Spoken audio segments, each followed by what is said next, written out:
quantum eraser.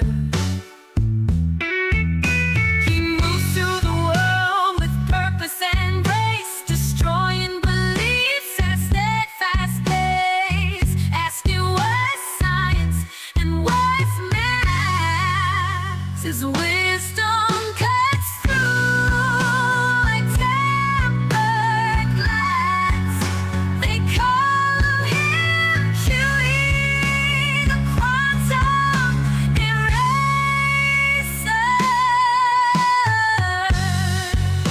A master archer with bow in hand, his aim is true across the land, not just in science, but in every heart. He hits his mark with a steady heart. They call him QE, quantum eraser.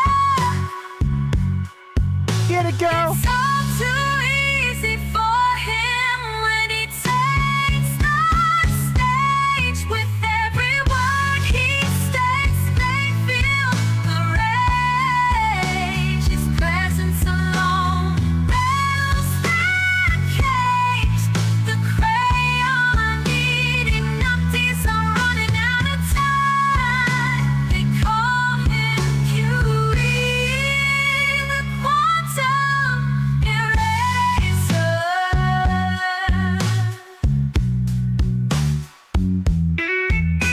With every swing of the cowbell, the illusion fades, and with each strike, the glow-burst illusion degrades. Curious treatments, they cure them of their plight, guide them toward truth with all his might. They call him QE, quantum eraser. The hardest thing about being a glober is tell your daddy you're gay, oh so gay. That's why they need QE's treatment. They call him QE, quantum eraser.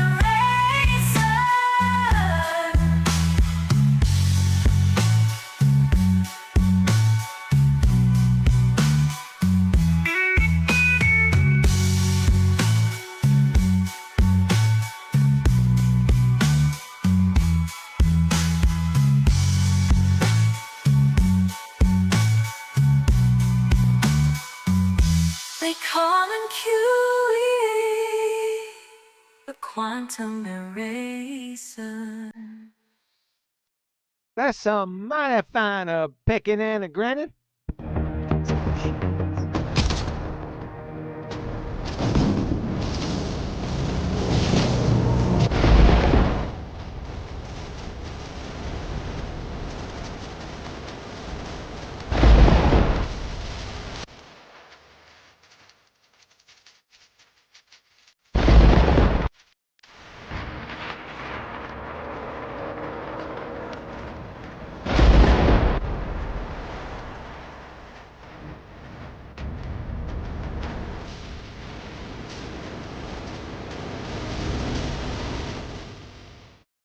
And we're off.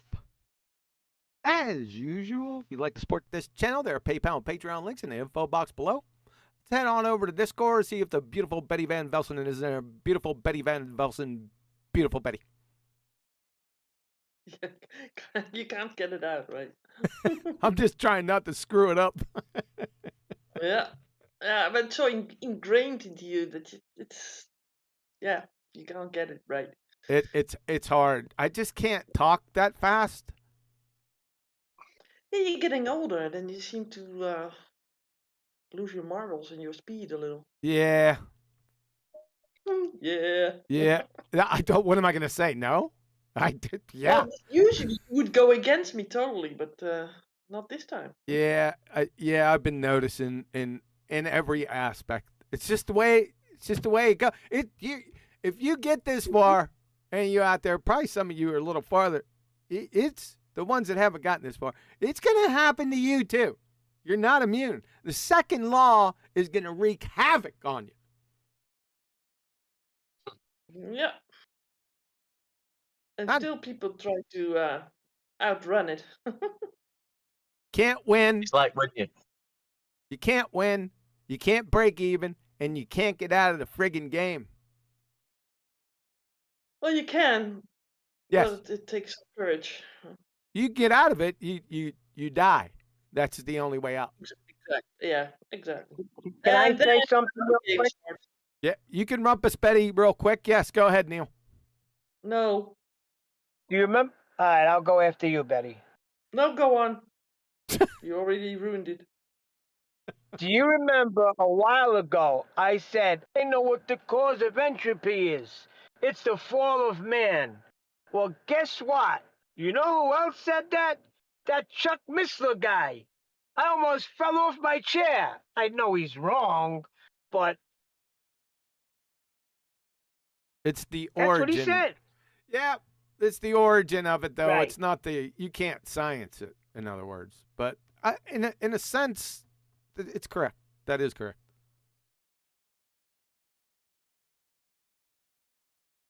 you know what, like, do you know? I mean, I've always known like this celestial sphere has been a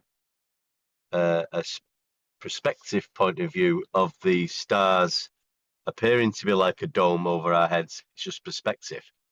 But then when I was listening, something clicked in with me the other day, and it was like, so they've used the heavens, the perspective of the heavens, and they've brought the perspective of the heavens down to create the globe.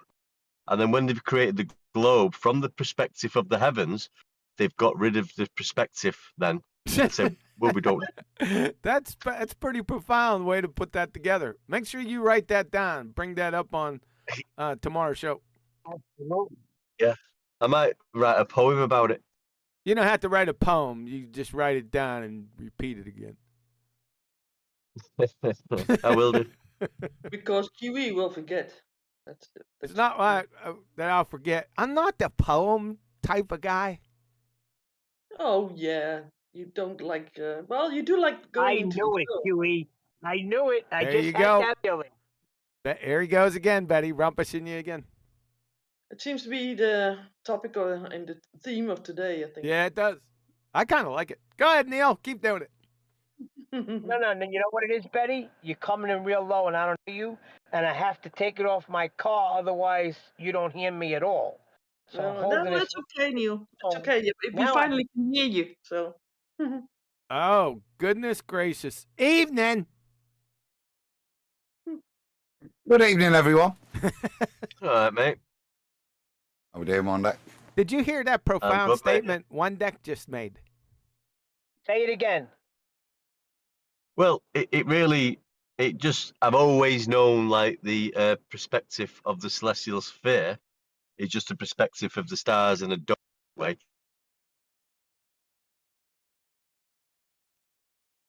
You got cut off, man. See, we put you up on stage and you ruin it.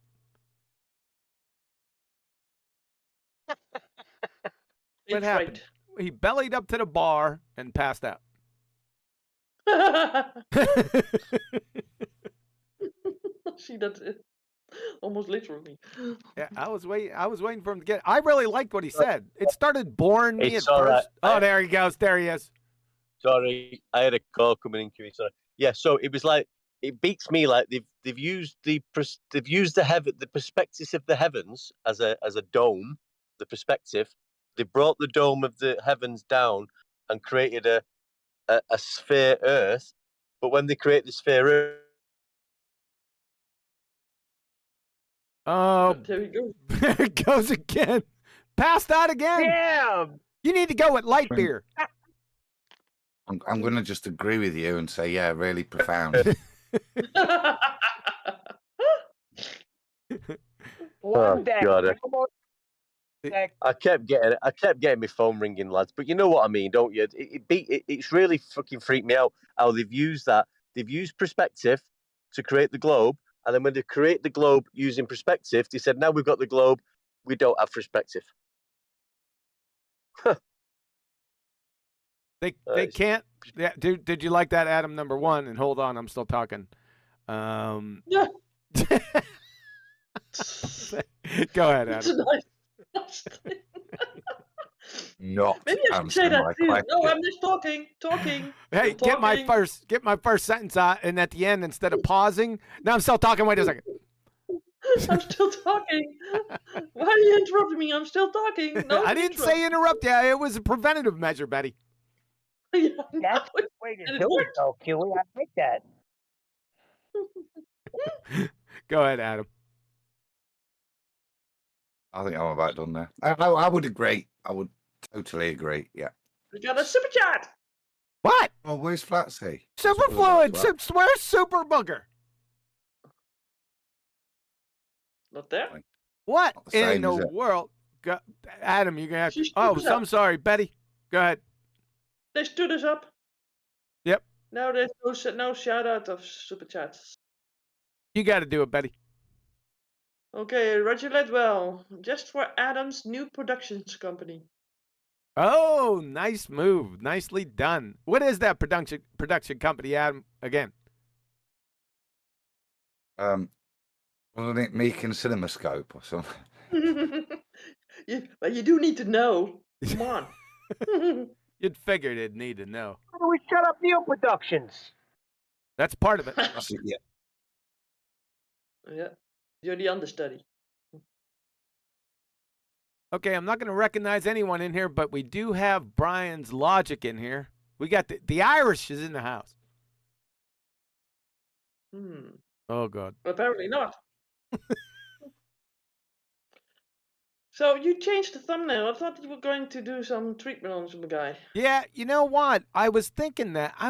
Last night I started thinking, and I said, I am getting a little bit bored of whipping idiot train wreck of a dumpster fire, treasonous traitor, wits it, idiot gets it, around by his short hairs. And I said, I woke up this morning, and I woke up late as usual, and I turned on Nathan's show just towards the end, and I was listening to this final experiment, idiot Will Duffy. And now we're going into this cold, so I only heard a couple sentences. I said, hey, let's do that. So that's what we're going to do. What was the Duffy guy? Okay, help me remember. He became collateral damage about 3 months ago. I think it was called, we did a couple treatments. It's How Not to Debate Flat Earth. And we're taking Hanoi Jaren and Boy Zero Sky Grifter. We're whipping them around by their short hairs. And Will Duffy was on there. The same guy that's in the final experiment. And So- now he's on his own? Yeah, now, Doing something? yeah, he's out there promoting the final experiment. Have you heard of this guy, Betty? Me? Yeah. I don't know. I need to see him again. Okay. Yeah. I heard some real silliness concerning this final experiment, so I just thought it was a good idea. Maybe, break up the pummeling of the lion, sewer rat, double-speaking Witsit, and go with this for today. Okay. Okay. Well, at least you got his name out wrong a couple of times, so that will do it. The Just say double-speaking something lion. though, like, What do you sorry, mean? Kieran, Hold you know, on like one when you deck. say- Hold on one deck. She's Sorry, getting mate. provided a backhanded slight a couple times there. It doesn't have to flow. It doesn't have to be the double-speaking lion sewer rat. It could be a combination of. Just skip it already. I did for today. We'll get back to it. Oh, there's bigger and better coming. Bigger and better. Oh yeah. He's like, hold my beer. That's right. Okay. Just Okay. saying, not that it's an experiment, but now they call it the final experiment. When was the first experiment? He's a final idiot. Hey Betty, this guy's he thought he'd come in and of course he was battling against Hanoi Jaren and what's it?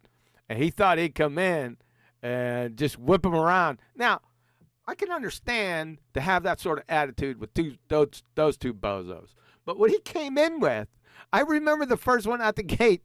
His first proof was Himawari 8. I said, yeah, that's where we're at, buddy. Oh, well, okay. And if you go to my channel, it's a treatment. Just go under the treatment playlist, and it's how not to debate flat Earth. And I think there's 2 episodes, if I'm not mistaken. Couldn't you just point? Couldn't who just point? Yeah, how not to debate flat Earth, right? You just point at someone, and you know that that's it. I can't do that. I can't. We're on YouTube, buddy. I can't just point. You know what I mean? To so basically show the people the person that you think is doing it wrong. Well, I can't do that, Betty. I'm on YouTube. I can't point to anyone. I don't have a camera here. I got a desktop. Oh my god. Who am I going to point to anyway? They're only going to see me. Is this some? Sort of, Is this some? Is it? Don't rumpus me, buddy. Is this some Dutch metaphor? yes. Point in certain direction. I thought it was also something that universal, but apparently nothing is. Obviously not. No, not anymore. Yeah. All right. Sometimes it's Well- frustrating with the Dutch. So there is a video somewhere in this video then. There's substance in here, Betty. Wow. Always waited for substance. I know you are. Where's Flatsy? Maybe she had to go to the dentist with Booger. Because there's another super chat. Super fluid, super dentist. Super dentist. I had to think of something quick. Superlicious. How about that? Super quick. Quick quit. See how difficult that is to pronounce. It is. So go on with your bad self. I'm not a bad self. I'm a good self. It's a saying over here. Place. Oh, okay. So I need to shout it out, of course. Right? Yeah, that would help.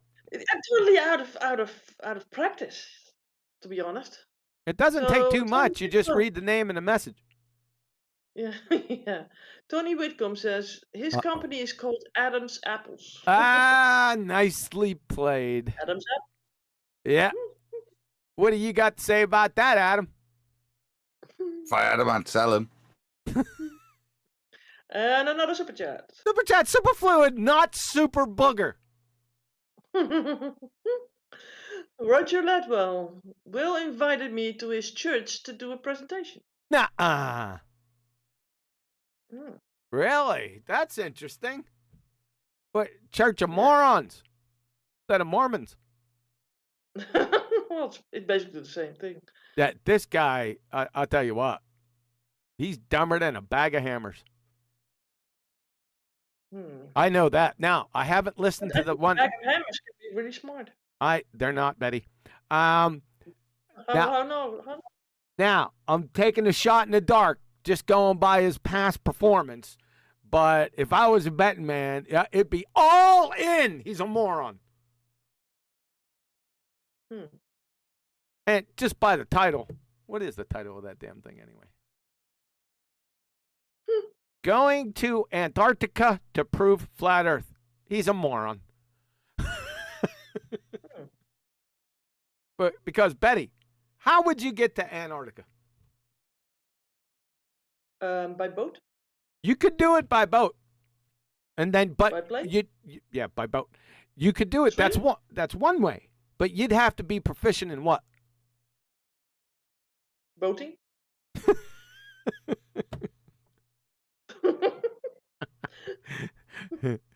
Yeah, and You didn't, yeah. You didn't see that coming. I did. It was just too stupid. You wanted me to say navigation, right? Well, I didn't want you to say that. I'm just saying that you'd have to be a proficient navigator. That I would say, right? Well, there's a couple things. Number one, you'd have to be a proficient navigator. Number 2, you'd be using a flat Earth map. Number 3, water always seeks and finds its level. So there are like 3 or 4 flat Earth proofs right there. Okay, what's the other way? What's the other way Which to do it? part of Antarctica do you want to go? Because it's the whole circle around. What's the other way to do it? Fly. Uh-oh. That's right up there up top. That's another 1A, flat Earth proof. Is flight. You can't fly around on a globetard. Follow? Yep, you fall off. You'd fall off a globetard? In a sort of way, right? You just fly off. Yeah, you can't. You just can't fly. People, if you ever flown on an airplane, that plane, especially commercial, not especially any plane, but if you've flown commercially before, I mean, that plane has got to adjust its altitude to negotiate that thing it's flying over. And if it doesn't do it the way it should, if it's flying at 500 miles an hour for an hour, that monkey has to drop over 2,700 feet every second. So it's over. It's dead. So what he's trying to do, he's traveling to a faraway land to try to disprove aerobic respiration, all the while breathing. Yeah. Yeah. Well, yeah. and then believing in evolution, that they just got there by being an amoeba for the first time. Now, Betty, you can't say he believes. Are we talking about a he or them? He and them. Both. That throws a monkey wrench into it. We got another super chat, by the way. Superflu, non-super booger, super flatsy. It's Incredible Cherry. Don't you always talk about pointing at a horse? Oh, you like that one? Yeah, Yeah. I do. Oh, yeah, but that's a pun on me because, yeah, you're pointing at a horse. Next, it's Point. part of my next block of instructions, Betty. I know. So, can't you point to a flat earther? The Uh, proverbial flat earther? not in the Or the room. I wrong can't point to him. flat earth? What? Or the one that debates flat earth? Are you back? going to stop at some point, or is this a run-on question? Was there a comma somewhere, or did you just overtalk me? I think you should put punctuation in your speech. You overtalked that. All right, go ahead, finish up. Sorry, start over and finish No, up. I'm done already. So, period. Absolutely. Hey, you know what? There's something really And you cool. know women in periods. Yes, I do.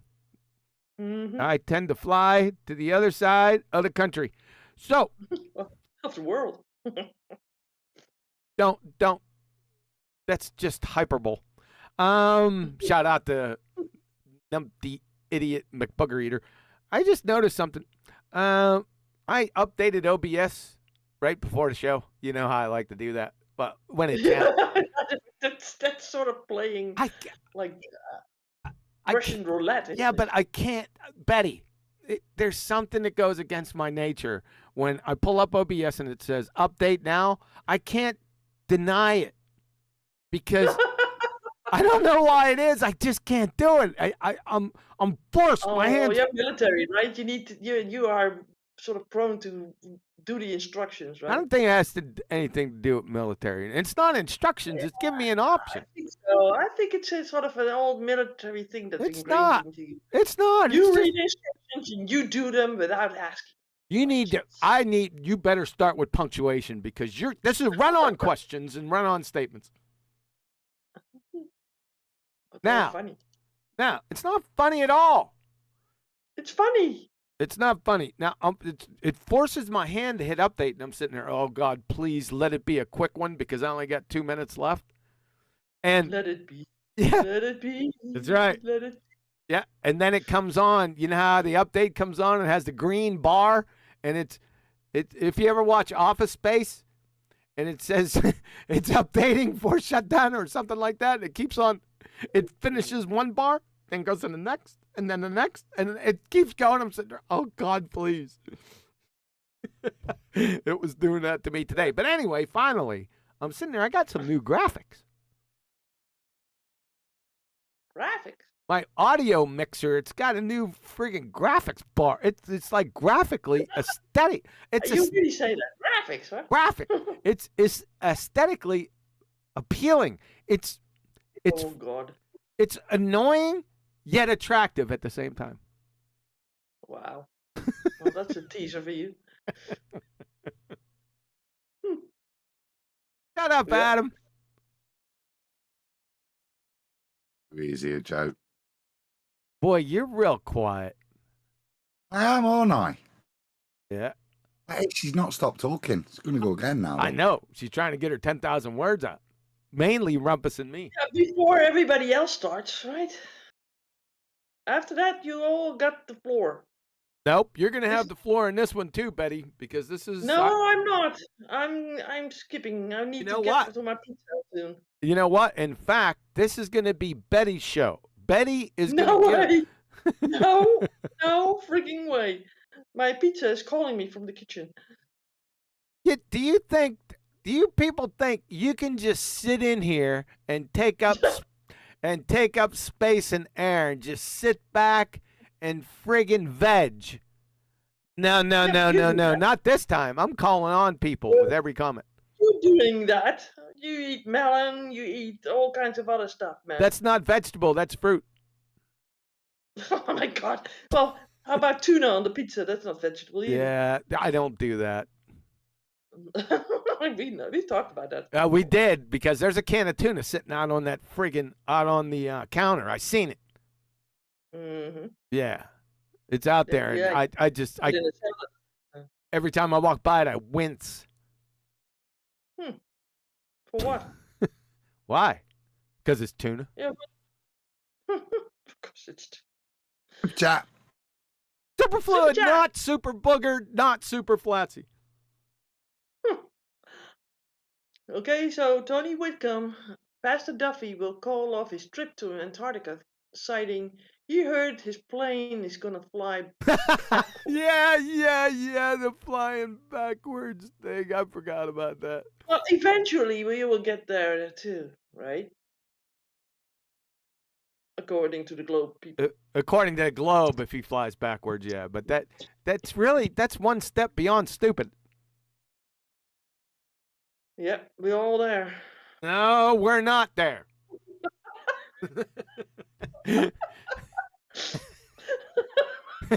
What, that tickled you a little funny. Hey, Yeah, because you got onto that one.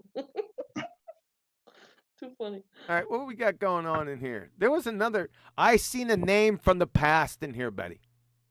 Yeah, Negator.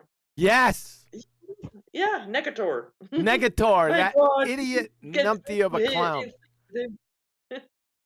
What? I said They were that talking- idiot numpty of a clown from years and years and years ago. Yeah. What rock did he crawl out from under? I think he always was there. You think? Waiting. You're waiting in the wings, yeah. He said, I remember I made it a point. And it's at some points in some videos through the years, Negator's names come up, and I've pointed this out, but it's really stupid. Let me go and find it, and then we'll talk about it. Just because of that he's here somewhere. I saw him in the chat last week. And Did I thought, you? Hey, Dave. Negator. I think that everybody pronounced his name the wrong way, just for the sake of it or something. Not gonna work here anymore. That's for sure. Yeah, well, that was the other one. Yes, it was. Yeah, I because there seen. was more of the fun there. I seen that other one's name not too long ago too. It brought me back.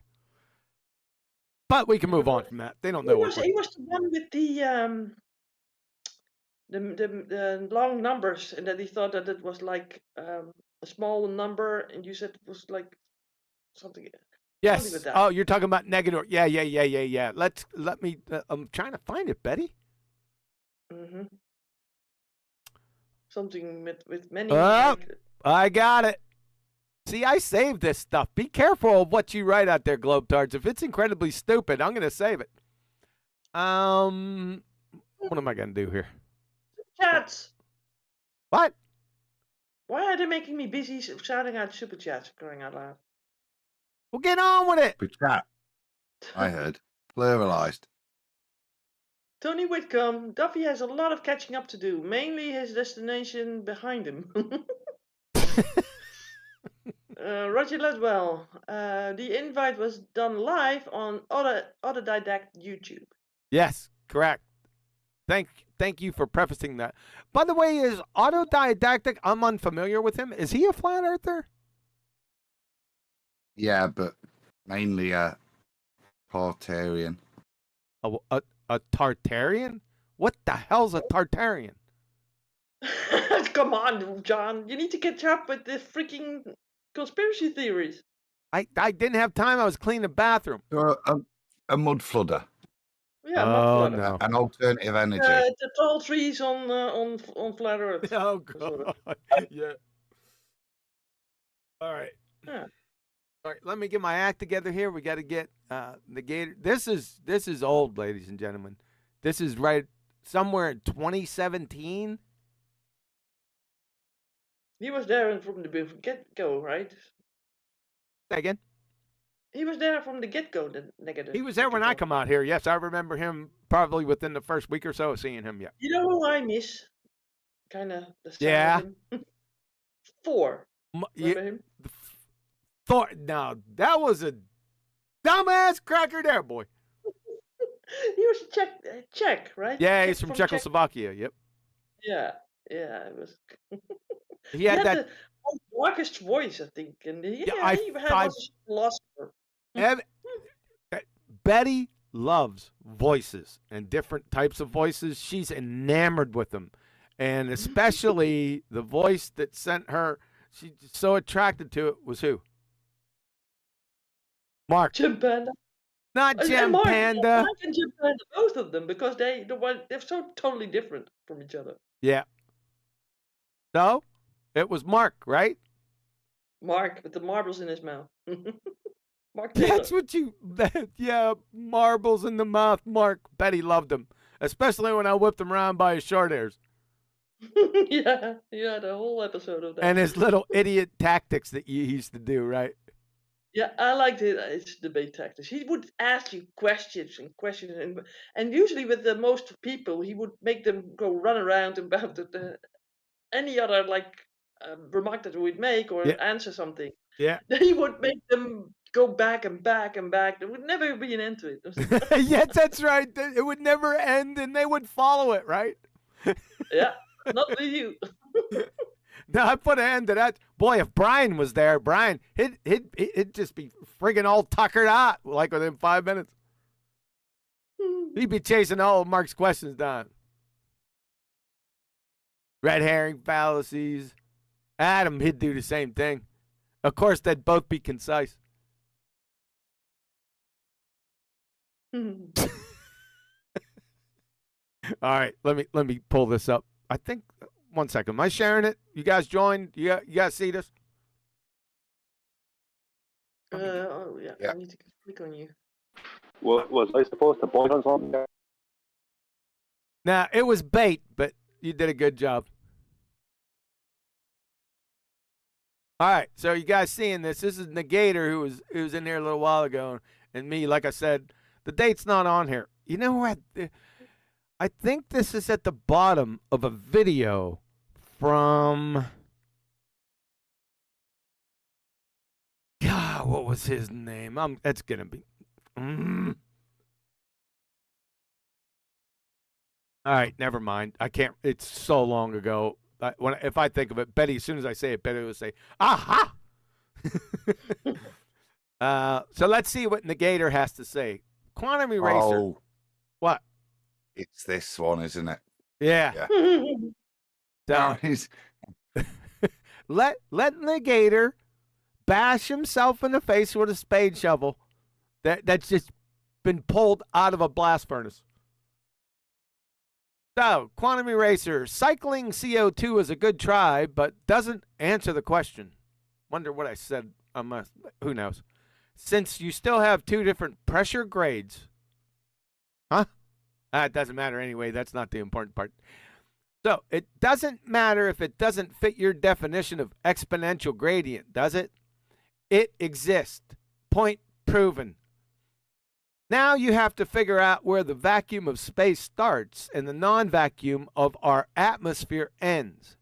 Remember, just because space is 3 times 10 to the negative 17 torr doesn't make it a big number relative to 1 torr at 150,000 feet. Okay, get this. That's like saying 0.000000000000000000003 millimeters is massively different than 1 millimeter. It's a minuscule difference. Imagine the audacity of a delusional Dunning-Kruger idiot to write this down in print and have your name on it. Yeah.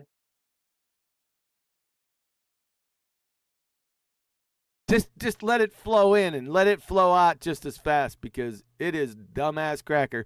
He would fail intro to 3rd grade, decimals and fractions.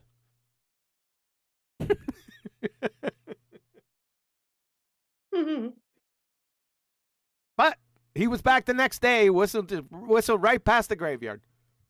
You know, like they all do. Yeah, negating. Yeah, negating. Yes, exactly. So what he's saying here is that 10 to the, I think I counted them a while ago. It's hard to, you lose your count with the zeros. It's like point, Baltard, because these are all Baltard IQs. But it's 10 to the negative 23rd. Do you like that? Yeah. 10 to the negative 23rd. 3 times 10 to the negative 23rd millimeters. He's making fun is massively different than 1 millimeter. It's not. It's just a minuscule difference. You need to be institutionalized there. That's Maybe it. he was. That's why he's now back. Oh, Maybe he's he now was. back. Do you think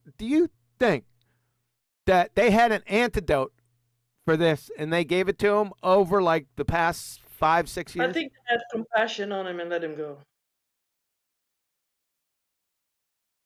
What? Be kind to dumb animal week? Maybe longer for a week. I don't know. Be kind to dumb animal. They need to have a name for 5 years. They got one for a decade. What's 5 years? I have no idea. They need to make one up. Quint year. It's a what? Quint? Quint year? That makes no damn sense. Yeah, quint is 5 for crying out loud. Quint is 5. Where? In Dutch? Quintet. A quintet. You just made that. You didn't make quintet up. You just made quint up. Quintade? No, I didn't. Okay, so then it would be quintade.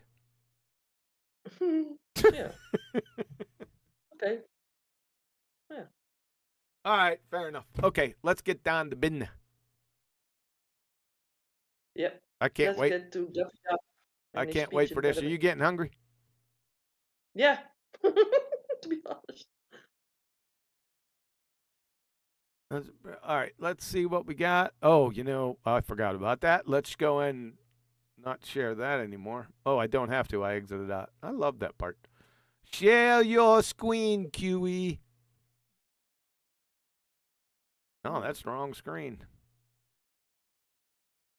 Oh, somebody put it. I just seen a definition. Quinquennial. Consisting. Oh, there is one. Thanks, Bushel. Quinquennial. You're welcome. Yep. Thank you. Has anyone heard this before? Quinquennial? No. But I understand that it might be a word, but I don't think that people use it. Yeah. Did I say it right? Yeah, I think so. Okay. Because you have centennial, Yeah. Ah, I understand. get it. Okay, fair enough. Yeah. All right. Well, fair. Well, I feel better that we now have a word for it. Okay, Otherwise, you will make someone. I will. Yep. Well, so, am I sharing? I forgot if I shared it. Yeah. Oh, I got to keep you guys up. Okay, you ready? Adam, you here? Brian, you here? Yeah. Adam.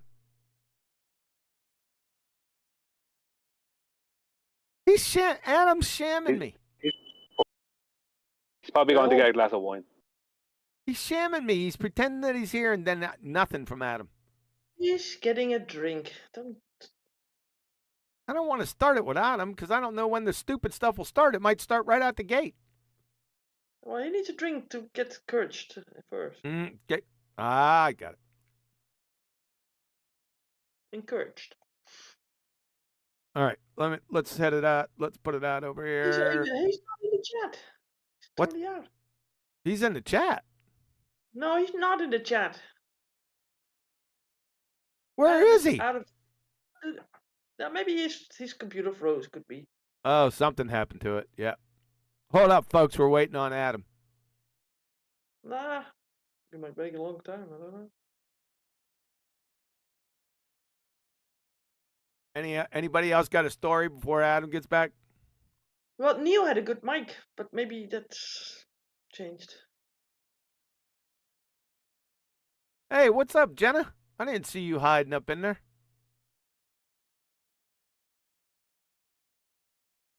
Who? What's up? What's Back in my up? usual ma- Oh, What's sorry. up? Sorry, I rumpushed you.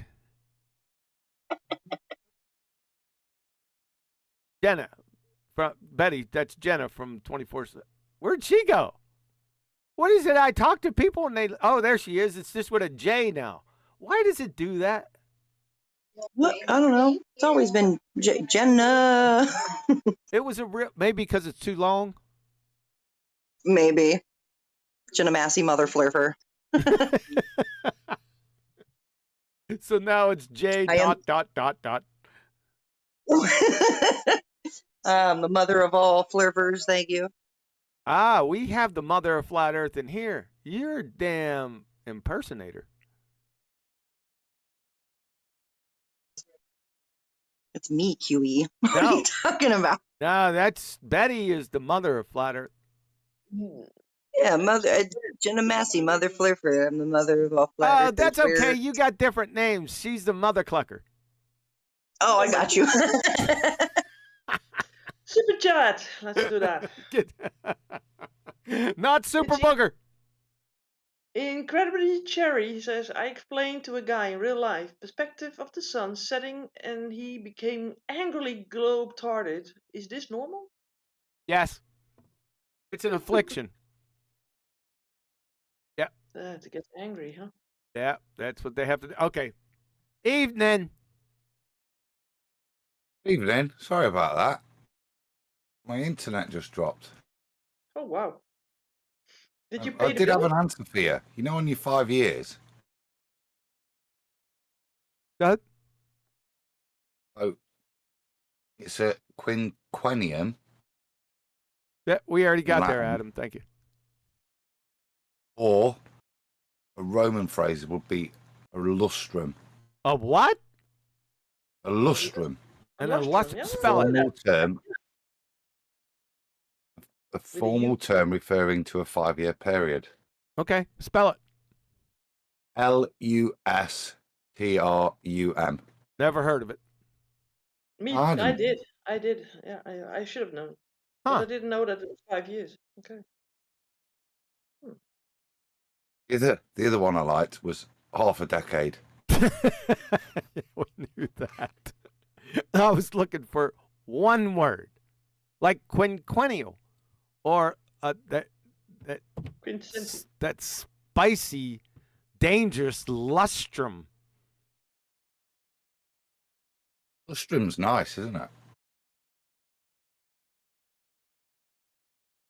it? It's a little bit dicey. It's a little bit, you know.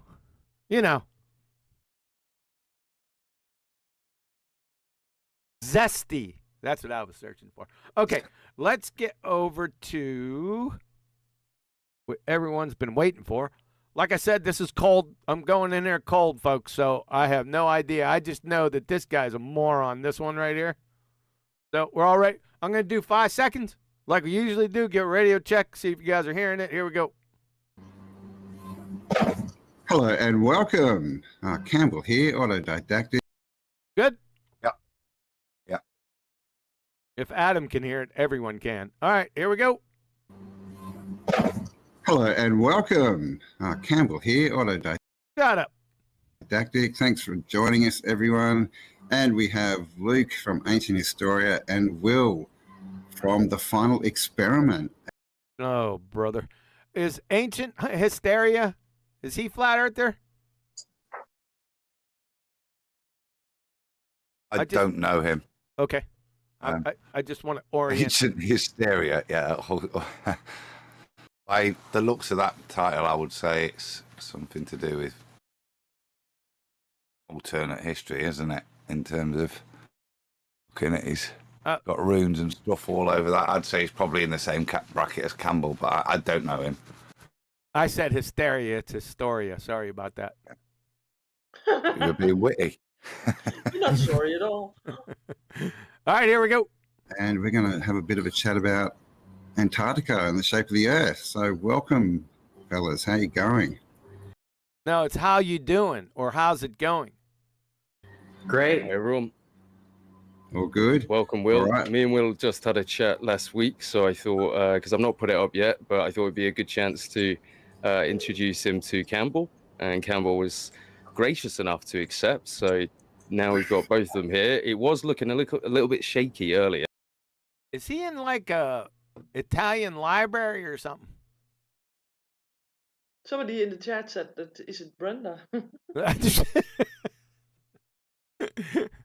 It had to be some wisecracker, right? Who was it?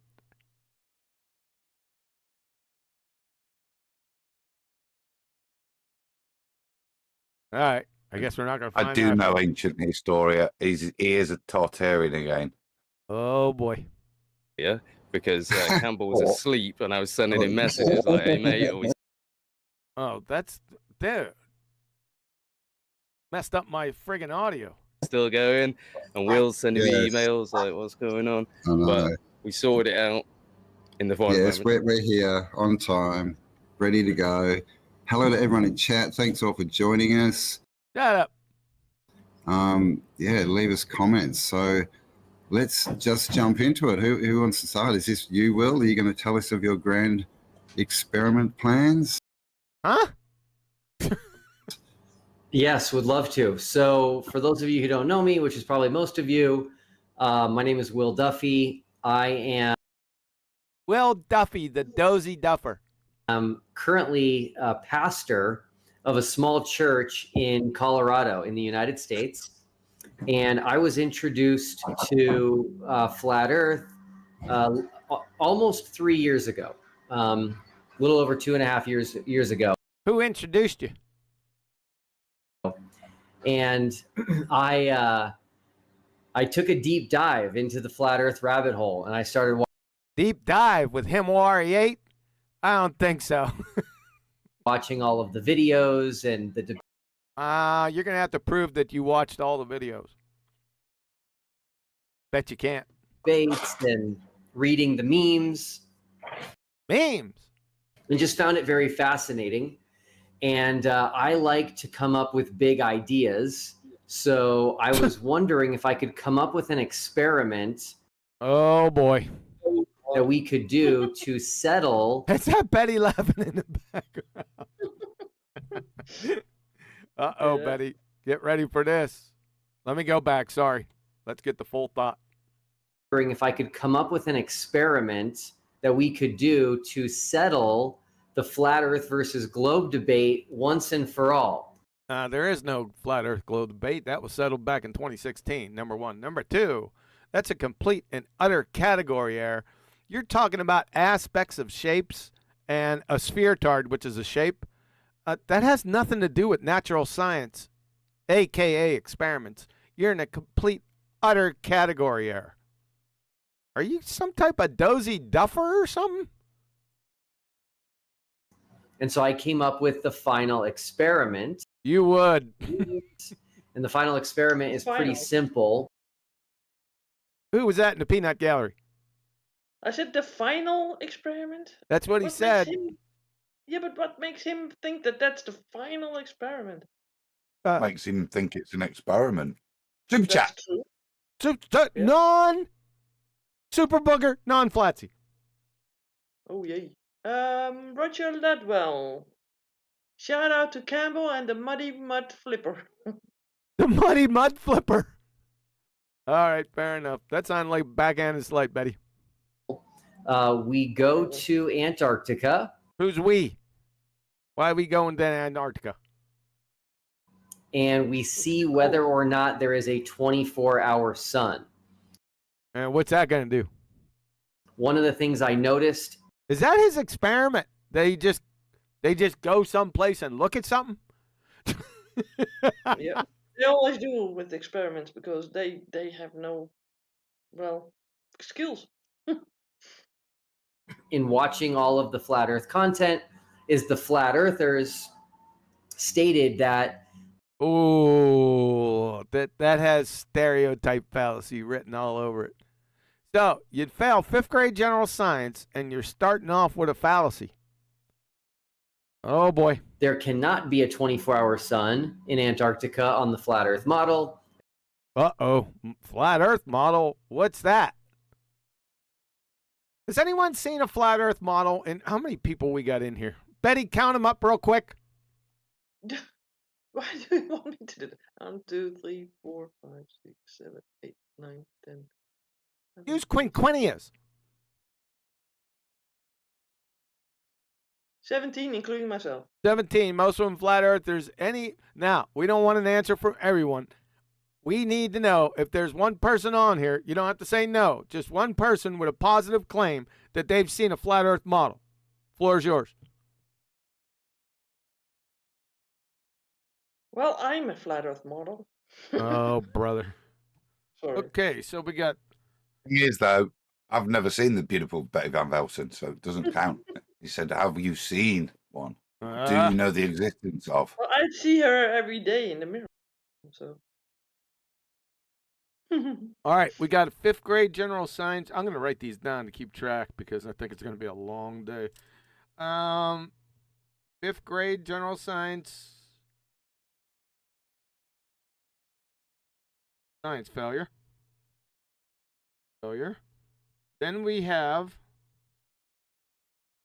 a stereotype fallacy. Usually Flatchy does these things, huh? Not usually. I just had her do it one time because I anticipated a lot of fallacies. And the latest flat earth model. That's another fallacy, reification fallacy. That doesn't exist, by the way. Okay. Well, you're starting off strong there, Will. And the globe side was saying. And what's that addendum, Betty? He might be building a strong man. You think? All right, let's. I'll pull a J. Sorry about that, folks. Sorry for Betty's interruptions. Is the flat earthers stated that there cannot be a 24-hour sun in Antarctica on the flat earth model. Yep, that's where we stop. Did they all say it in unison, all the flat earthers? We are the world. And the globe side was saying there. Thanks, Betty. The globe side? What's the globe side? There is a 24-hour sun, and I thought, okay, this might be the easiest way to get both sides to agree on something and to agree on something. We're talking about the nature of our reality. That's objective, not subjective. That's non sequitur.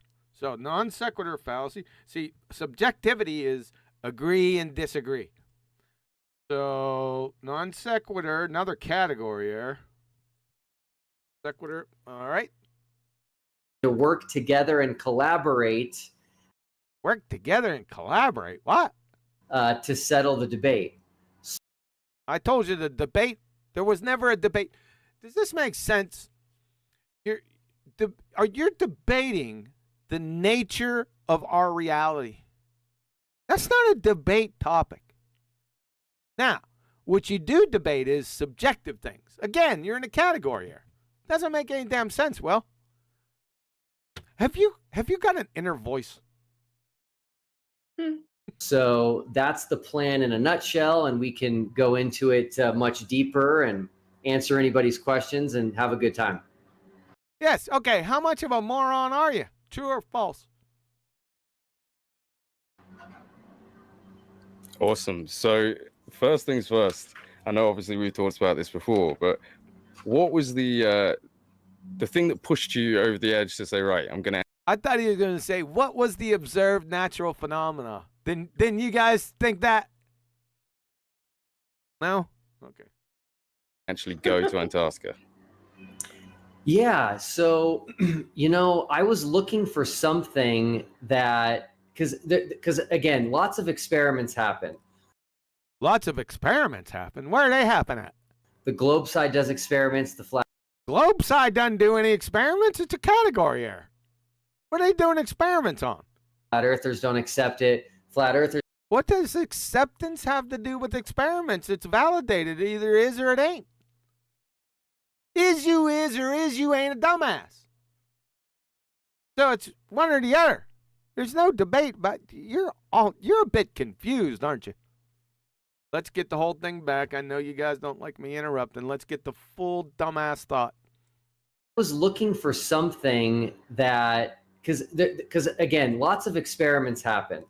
The globe side does experiments. The flat earthers don't accept it. Flat earthers do experiments. The globe side doesn't accept it. Huh?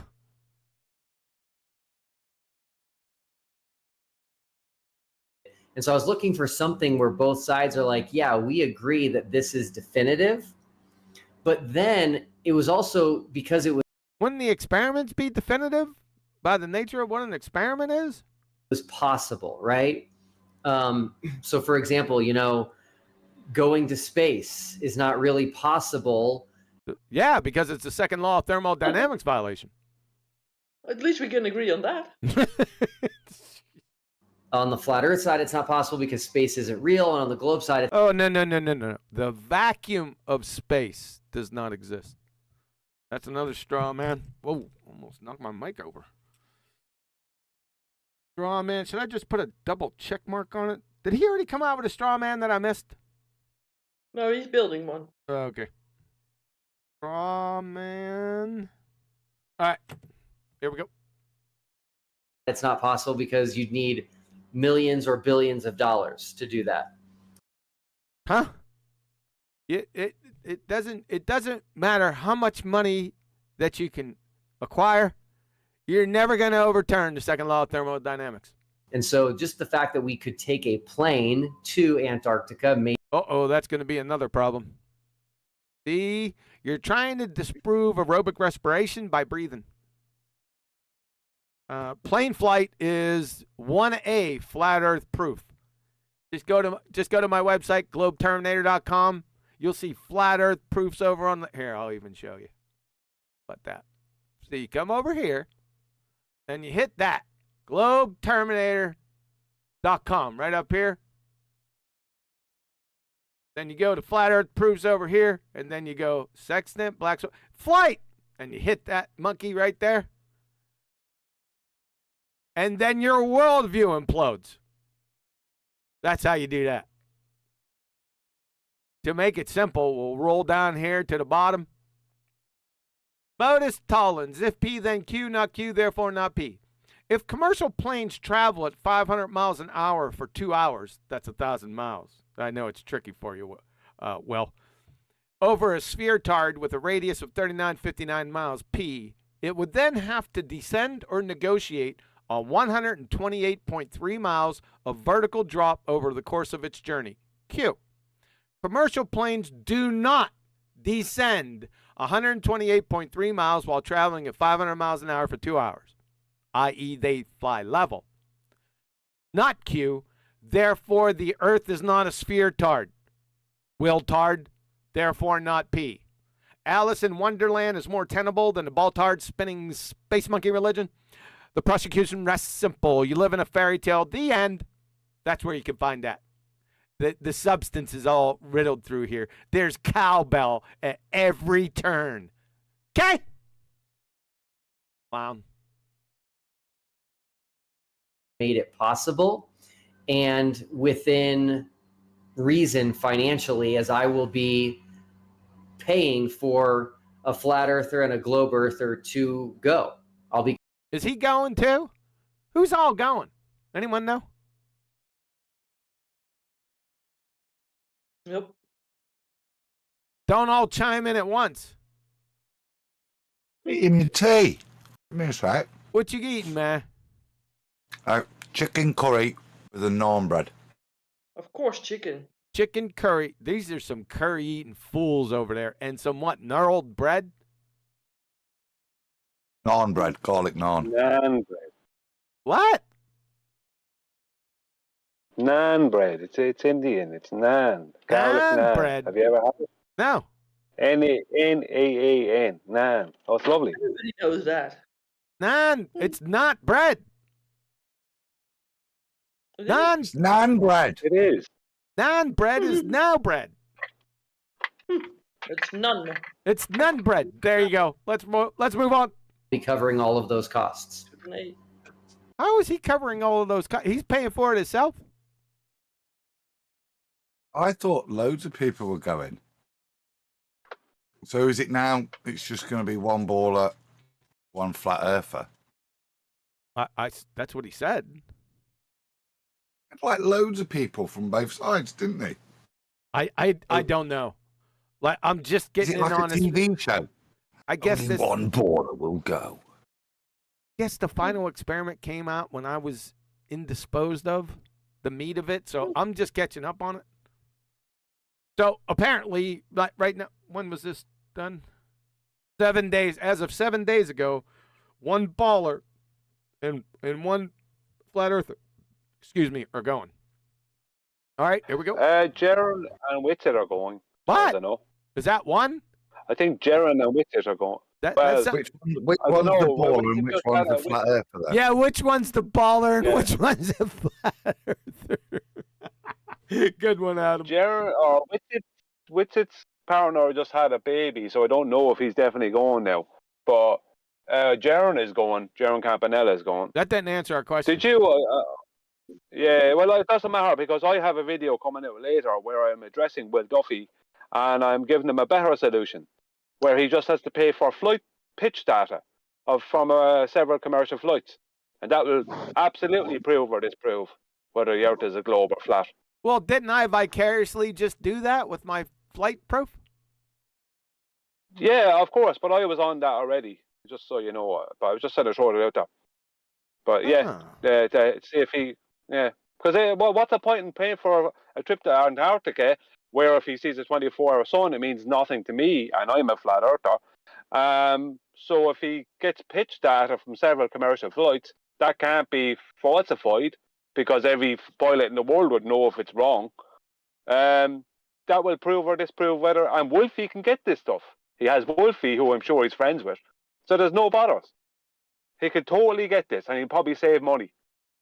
So let's put him to work, considering he said he wants to prove whether it's flat or a globe. Then let's see. Let's see if he puts his money where his mouth is. So we need the pitch data. We can't have just regular Joes on flights figuring it out. Yeah, because there's nothing wrong with that, because that still proves it, but it's not accepted. Whereas official pitch data from verified aviation companies like Qantas, British Airways, etc., right, American Airlines, any of them, right, official pitch data from those airlines will prove or disprove. All right, okay, I can understand that. But the regular Joes can just get on a plane, and if it doesn't start negotiating those drops over distances, they're still good, right? That's still golden. Oh, absolutely. Okay. So don't get me wrong, they're absolutely still good. It's just a case of the official pitch data can't be hand-waved. So I could get pitch data no bother. I could get it myself, go on to flights myself and get it.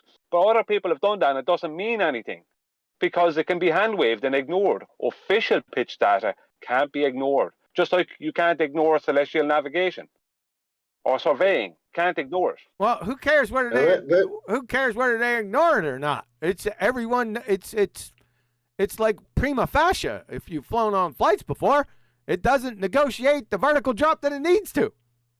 How can you hand wave that?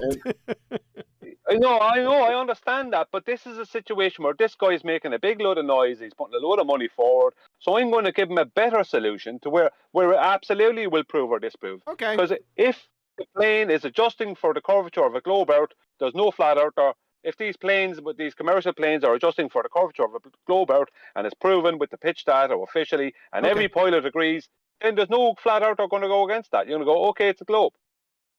Well, but if not, where they are going. Well, the one Brian's suggesting is Duffy's got to take me and Brian to Hawaii. The only flight that I think that will prove it, Brian.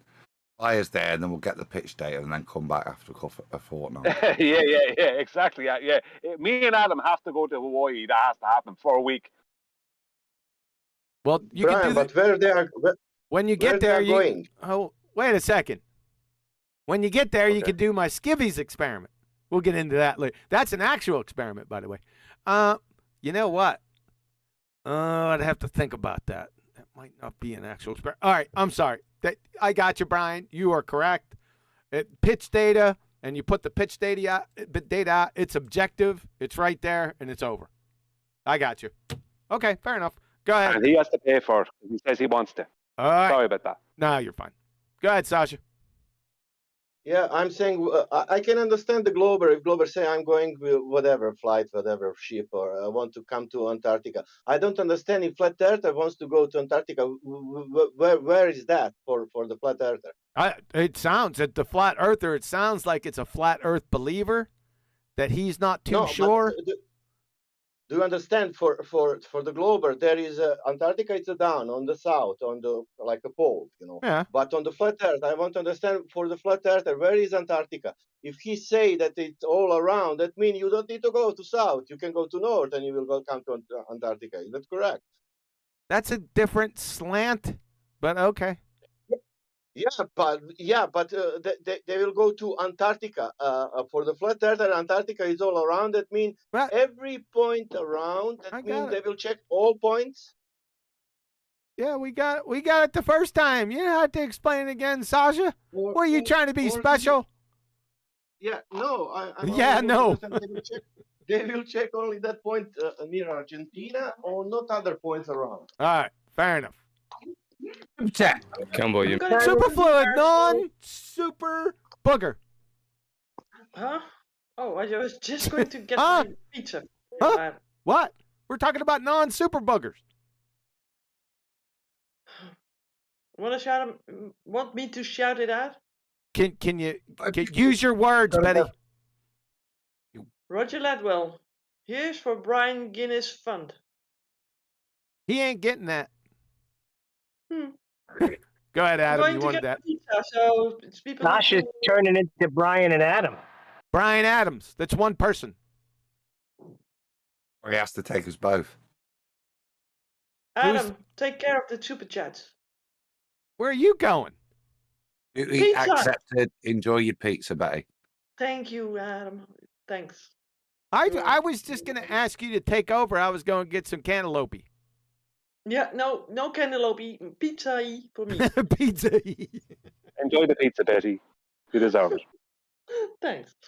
All right, we'll go a little bit longer, and I'll wait till Adam or Brian interrupts, and I can safely go get a cantaloupe. In fact, I could probably grow one. You're muted. Sorry, there was a bit of noise in the background. Wow. Cool. So, I mean, I guess most of the people watching will understand, but with the flat Earth model, the sun. What flat Earth model? You're a flat Earther. Where's the flat Earth model at? Do you got it? Can we see it? How about you, ancient Historia? Nope. Goes from the tropics across the equator, like from the Cancer to the equator to Capricorn. And so that means that you can get a 24-hour sun at the North Pole, but at the south end, because it's doing its biggest lap, the 24-hour sun's basically impossible. So, well, that's on a flat Earth model, though, but you haven't shown that. So before, that's your premise. It's the foundation of that claim. So wouldn't you first have to show the flat Earth model? Yeah. Objection, Your Honor. This is a bunch of horse shit so far. Sustained.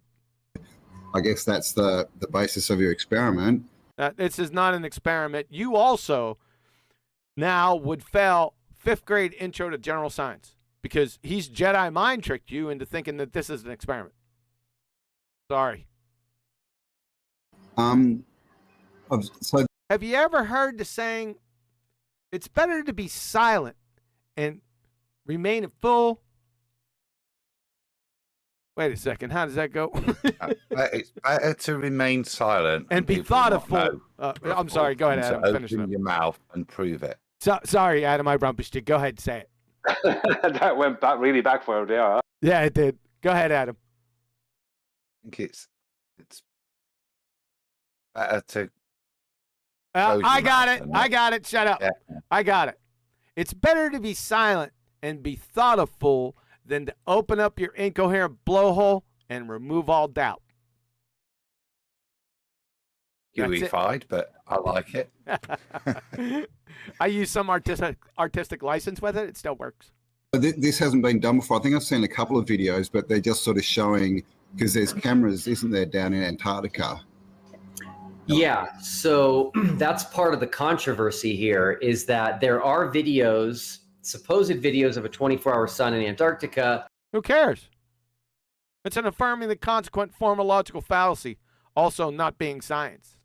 Didn't I go over this the other day? Who else was talking about this? It was the Lore Lodge. It was Fat Boy and Dwayne tied to a whipping post. That's where I went over this. Yeah, this is overall, it's an affirming the consequent form of logical fallacy on both sides, by the way. If P, then Q, Q, therefore P. Yep. You want me to go over it? Maybe. But the flat Earth side has carefully looked at those and found edits and evidence of doctoring. Yeah, and then there's other like surveillance type footage. Did you say that it's fake? Yes. There's not. I disagree with them. They've looked at it and it's fake, is what he should be saying. Yes. Antarctica, which is missing many hours a day when you follow the shadows. So that's fake then. And you're affirming the consequent form of logical fallacy. That means it's fake. So somebody wanted to add something?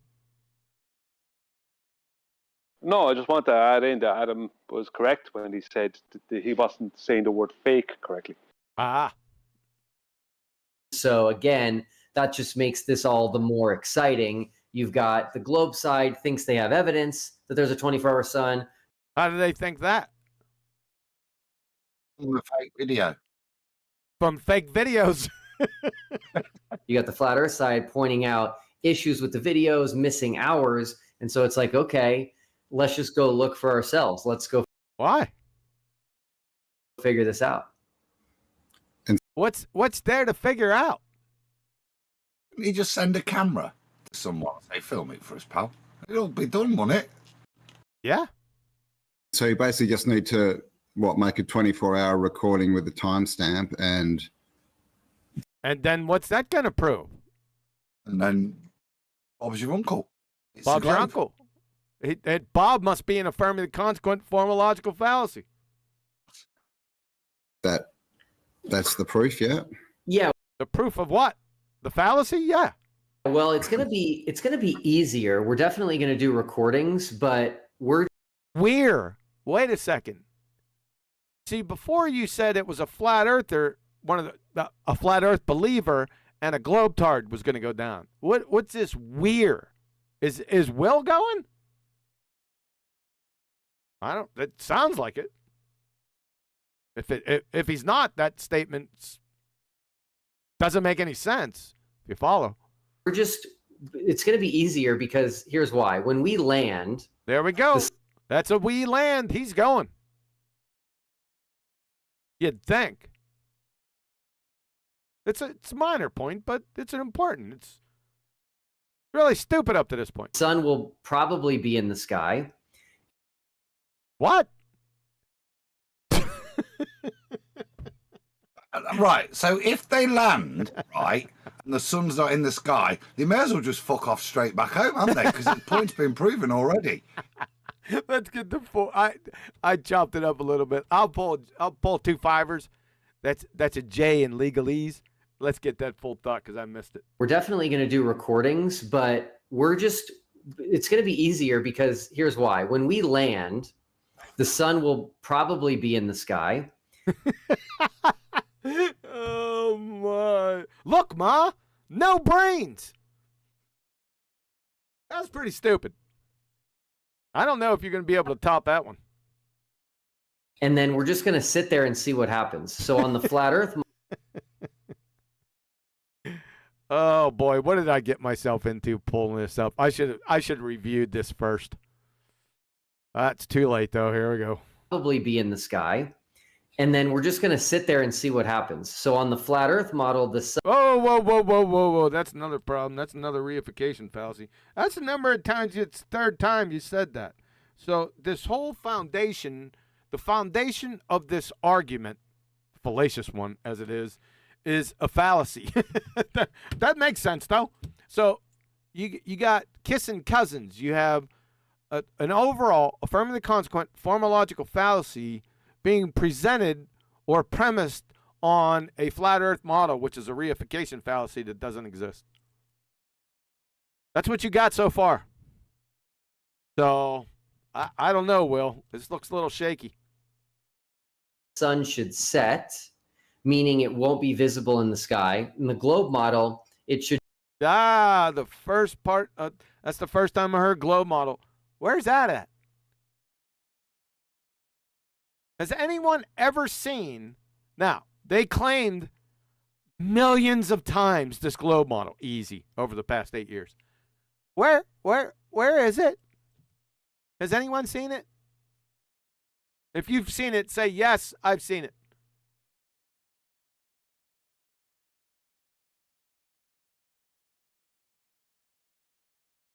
You got big problems there, Will.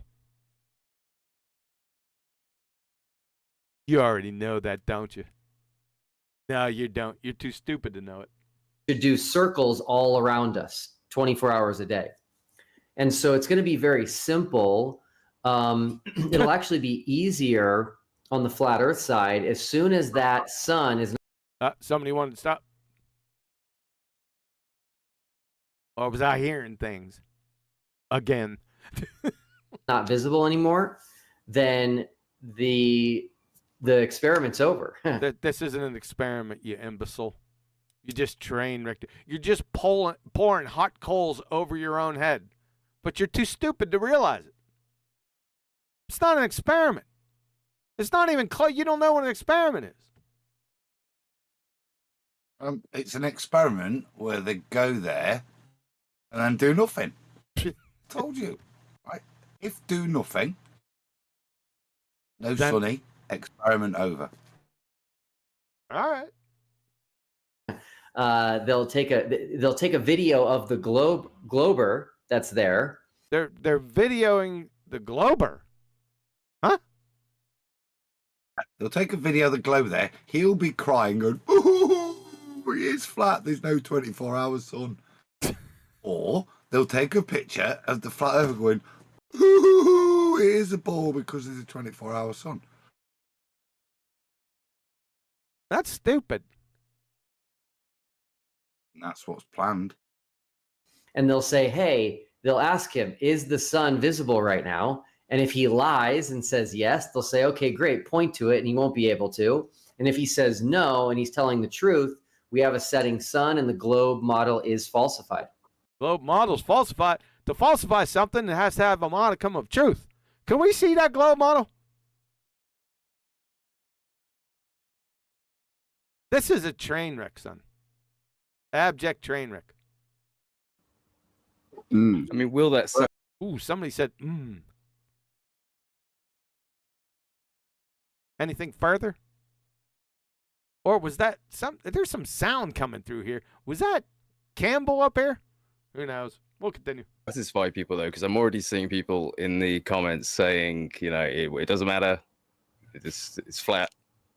So, I mean, people, let us know right now. Can you give us a comment if you think that would change your mind if you're a flat earther? If you What? An affirming the consequent form of logical fallacy? Change our minds? I don't think so. were to have Campbell come back and say, I've seen it. I've seen the 24-hour sun. Would you believe that? Wouldn't matter. It's an affirming the consequent form of logical fallacy on both sides. So, moron one. If the midnight, I'm gonna formulate it for you. If P, then Q, Q, therefore P. If the midnight sun, what they're trying to say is 24-hour sun. If midnight sun in Antarctica, P, then the Earth is a globe, Q. We see the midnight sun, which is the 24-hour sun, Q. Therefore, the Earth is a globe, therefore P. That's a textbook affirming the consequent form of logical fallacy from the Globetards. Now, if you get a flat Earth believer that couldn't tie their shoes without a fleet of slobber nurses, does the same thing. If twilight in Antarctica, and you know that's from September to March, but I digress. If twilight in Antarctica, P, then the Earth is flat, Q. Twilight, Q. Therefore, the Earth is flat, therefore P. Another textbook affirming the consequent form of logical fallacy. There. Another one. You got there. I'm sure you can formulate a number of ways, but that's the brass tacks of it. Go ahead. If 24-hour sun in Antarctica, then flat Earth has two suns. All right. I've seen that in the presentation 2016. Did you? Yeah. Yeah. Seen it. It's called. Tony's in chat. He'll remember it. Sleeping Warrior. Really? Somebody with cogs. Yeah, there's a synergistic thing where there's another orbiting sun on some other plane past the Antarctic ice wall, and it just so happens that the orbital motions above our head of the two suns coincide at this point each year. So it was to give the illusion of the sun, even though there was never a proof that you need to explain it like that. But yeah, two rotating cogs. Chinook, that's what Tony called it. It was that the Chinook. Yeah, yeah. There you go. That's a nice description. All right. That's pretty stupid. I didn't say it wasn't. I'm just saying there's a third alternative to your straw man nonsense. Oh, most definitely. There's many alternatives. That's why it makes it affirming the consequent form of logical fallacy. You can dream them all up. Be very interesting to find out. Yeah. And again, you know, I do. Go ahead. I think it's him. I think it's them. You know, Mitchell. What, the Tartarians? Yeah, I think when you're hearing it here, if what is it then? If 24-hour sun in Antarctica, then Chinook suns. I'm down with that one. I want a ticket. I've presented another option, and I want to go see some penguins. And if I see a 24-hour sun, then I know we've got two orbiting suns. So you got Chinooks. We've got Chinook suns. Yeah, that's. I've got to go. I've got a valid hypothesis. Master, buy me a ticket. Yeah. Or Antarctica is a small little ice island with its own little sun that goes around it. Yeah, exactly. I need the ticket as well. That's just another ticket. If 24-hour sun, then Antarctica is a small island with its own sun. I want a ticket. You see, folks, this sounds funny, but it's actually not. What they're confirming is why and how this is an affirming the consequent form of logical fallacy. Every example they just gave. We can go on forever. Yep, if you haven't caught that yet.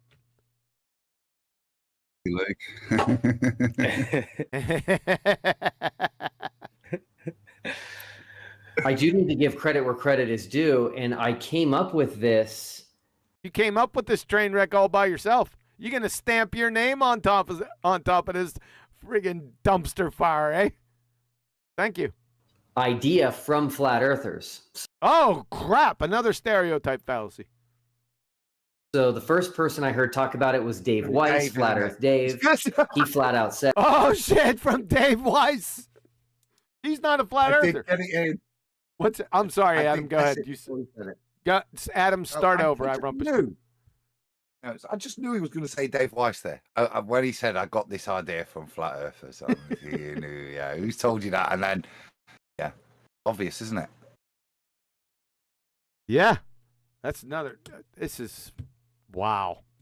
Oh, like I said, he's not a flat earther because somebody asked him, do you know for sure and without a doubt, shout out to Betty, that the earth is flat?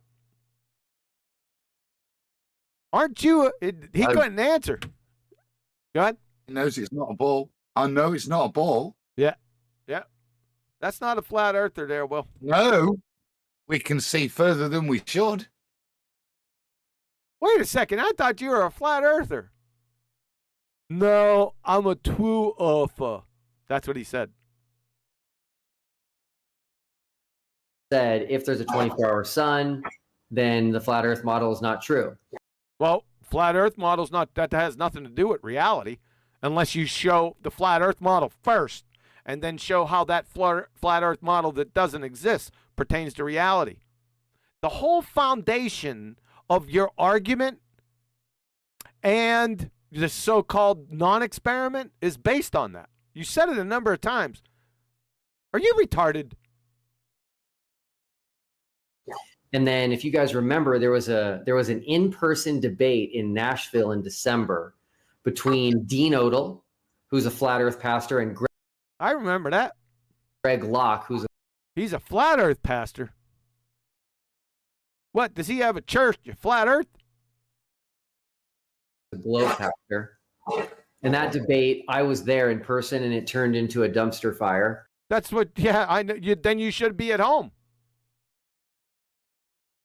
But toward the beginning of that debate, Dean Odell said from stage, he said to Greg Locke, he's like, Greg, if we want to settle this debate, come with me to Antarctica for a week. And if the sun sets, we live on a flat Earth. But if it does circles above our head, we live on a ball. Well, then the fine pastor is guilty of affirming the consequent form of logical fallacy. Sorry about that, Dean. I call it like I see it. If that's what you said, I can't remember. He might have said that. So if he did say it, you're guilty of an affirming the consequent form of logical fallacy, sir. So this is a very valid experiment. So because Dean Odell made an affirming the consequent form of logical fallacy, it ipso facto presto changed into a valid experiment? Are you on shrooms? Superchat. Dang bugger! Roger Ledwell said McToon is the one that came up with it. McBooger. Oh my God, how ironic. McBooger eater. Just while you're there, Flatsy, tell Bugger, thank goodness he's back. We've been struggling with that. Yeah, technical difficulties today, but we're here. So good to be here and happy to see all of you. Did you hear the beginning of the show when we got some super chats? Say that again. Did you hear the beginning of the show? I mean, up until any point up until this time, did you hear what happened when any of the super chats popped up? No, what happened? Non-Super Booger, non-Flatsy. Yeah, okay, gotcha. All right, let's roll. It's good to have you guys. Super Flatsy. Non-Super Flatsy. Thank you, Brian. And there has been a little bit of backpedaling, but just so people can understand. Who's backpedaling? I'd be running full sprint away from this formal logical fallacy train wreck of a dumpster fire. And the one on the flat. What's that? Peddling, poisoning the well fallacy. Ah, nice catch. Poisoning the well and a baseless assertion. Second. Faceless.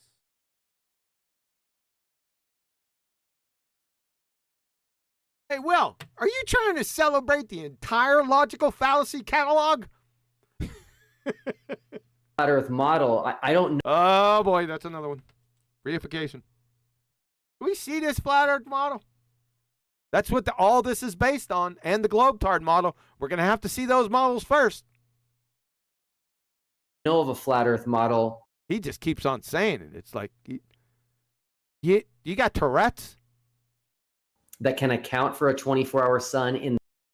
That doesn't make any damn sense. How can a model? First of all, you don't know what a model is. Number two, the model doesn't exist. Models don't account for anything. My God, man. I think you'll find the Chinook sun model accounts for it all. Thanks, Adam. In the south, in Antarctica. And so, again, Antarctica is this ice wall, essentially, that... What? What? You're going to have to prove that. Or it's just another baseless... Man, the fallacies are piling up here, brother. Encompasses all of the continents on the Earth, and it holds in all of the water on the Earth. Says who? And then demonstrate it. Another baseless assertion. Even if you're mindlessly parroting it, it's yours if you're stating it. Earth. So the differences between the globe model and the flat Earth model, when it... See, that's the key. So it's the differences between each model. There's so many fallacies in here. I'm just going to give you 3 for that. That's 2 reifications and a non sequitur. Where'd my reifications go? There you go. Another non sequitur. Do you see, folks? He keeps on saying it. That's the foundation of this idiot argument, a fallacious one, is 2 reification fallacy models that don't exist. It's a belly laugher. These are grown adults. When it comes to Antarctica, are very different. On the globe model, there he goes again. I hope you guys weren't doing a drinking game and somebody got globe model or flat Earth model, because you're going to die of alcohol poisoning in about 2 minutes. It's smaller and it's an island. On the flat Earth. Whoa. I think it didn't. Adam, didn't you have that model? Let's go back. Or was that Brian's model? I'm on my 35th shot because I pulled flat Earth model. Oh, you did. Now. Yeah. What did Betty pull? Betty. She's I'm eating. I knew it because I could hear you breathing. Is between the globe model and the flat Earth model when it comes to Antarctica are very different. On the globe model, it's smaller and it's an island. Oh, boy. On the flat Earth model, it's way bigger and it's... Boy, these are a lot of fallacies, man. These are starting to pile the hell up. Holding in everything. And so you can't, on the flat Earth model, you can't travel south. Who does any traveling on the flat Earth models? Who can't go south? You all live on a flat Earth. Who can't go south? Who's ever said I can't travel south? I'm just wondering. I'm wondering. Have you traveled on a flat Earth model? You'd probably break it, wouldn't you? These guys are so stupid. And when the sun is doing its biggest circuit over the Tropic of Capricorn, where you are on that ice wall, you can't have a sun going like... What ice wall? You haven't demonstrated that yet. My words. Boy, you have a firm foundation from every angle. this around you. It doesn't make sense. It doesn't make sense because it's all fallacious. That's why. If we see a 24-hour sun, flat Earth model won't make sense. Hey, Adam, take over for the next couple minutes. Oh, I hate that. That was it. That was the only point I had. You got to make up another point. You off a cantaloupe? He's off. He's eating pizza. I've just got to ramble. Patsy, help me. Or Brian.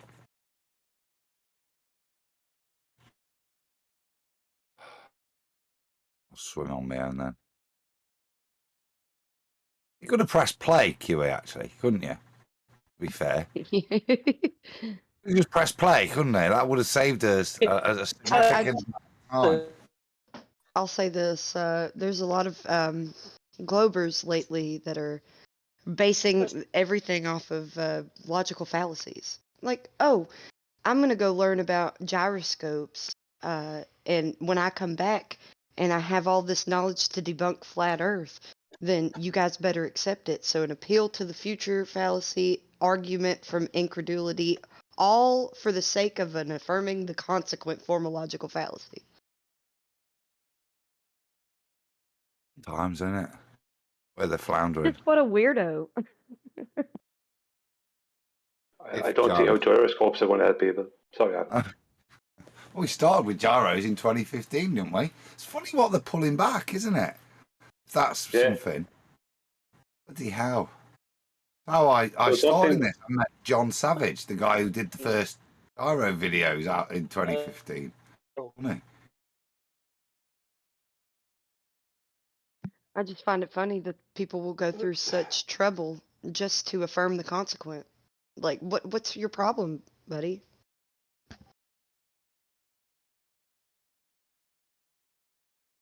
I want to go to Antarctica.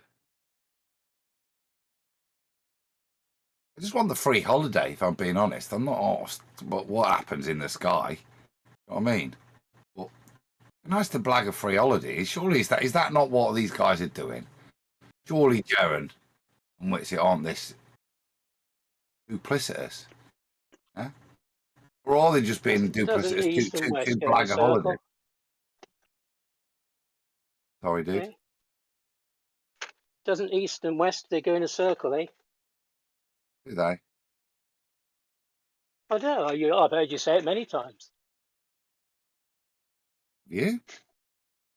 Yeah. Yeah, you all say it. Everyone. That's a Heard you all fallacy. say that. You've already gone straight No. to fallacy. There's a point to That's what you why said. The east and west goes in a circle. Is there And the latitudes are concentric circles around the North Pole. That's true, isn't it? Isn't that what you say? is there a reason? Sorry, Adam. This guy was already removed. This guy was already banned for talking about names. He's a pervert. Pervert. Yeah. But I don't know about that. But he was bringing. I'm not saying he's that. I'm not saying that. But he was bringing. No. He's the one attacking on his children or something like that. Yeah. He's the guy that gets off on it and gets some kind of masochistic kick. And he's only muted. He's illicit. muted, so you don't have to worry about him. We can Yeah, talk he's no about- business being here. No business being here. Okay. I'm not calling him a pervert, but he was bringing Nathan's children into things for absolutely no reason one day, other than he was getting his ass handed to him. He's after having everything explained to him over and over again. It's like he just does the same thing as the ballers. He keeps coming up with the same thing, no matter how many times he gets an answer to it. He comes back with the same thing. He asks the question, he gets an answer to it. He comes back with the exact same question. And then when he's shown to be completely wrong and dishonest, he starts bringing people's children into it. I'm not calling him a pervert right now. I'm just saying he brings people's children into it. Personal attack on someone's child or children. Different person, you're right. Sorry, didn't mean to call you a pervert, Odabert. You're a scumbag who'll descend to absolutely atrocious levels after you've lost an argument. I want to miscategorize you as what kind of...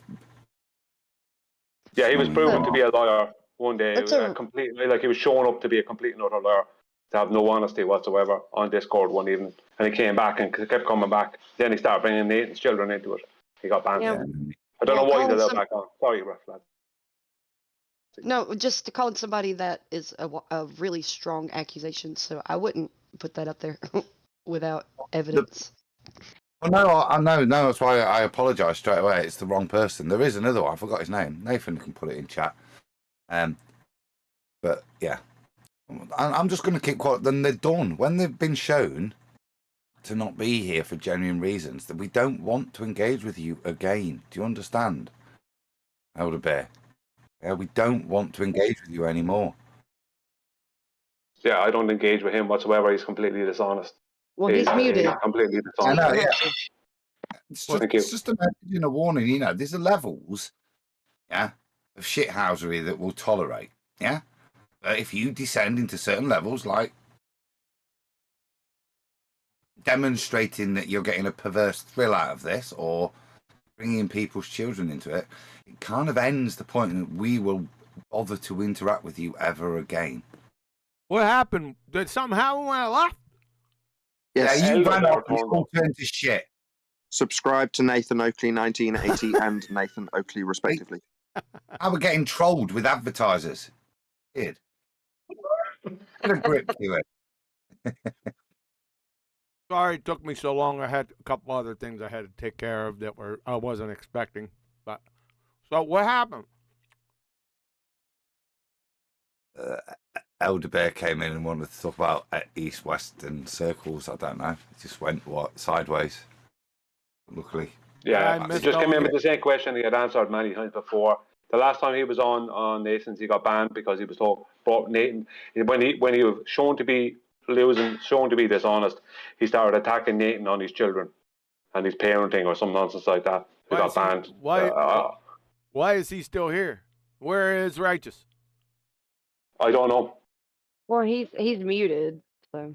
Yeah, but he could be kicked out. Yeah, if that was the case, No, that's not fair. I'm not calling for him to be kicked out of this server. I said we just don't want to engage with him. No, I'm calling for it. If he went to listen to what I'm telling you, I am. If Righteous needs to know that. If Righteous doesn't know that, he needs to know that, and then make the call. Leave it with Righteous. Yeah, follow. Good. All right. Move on.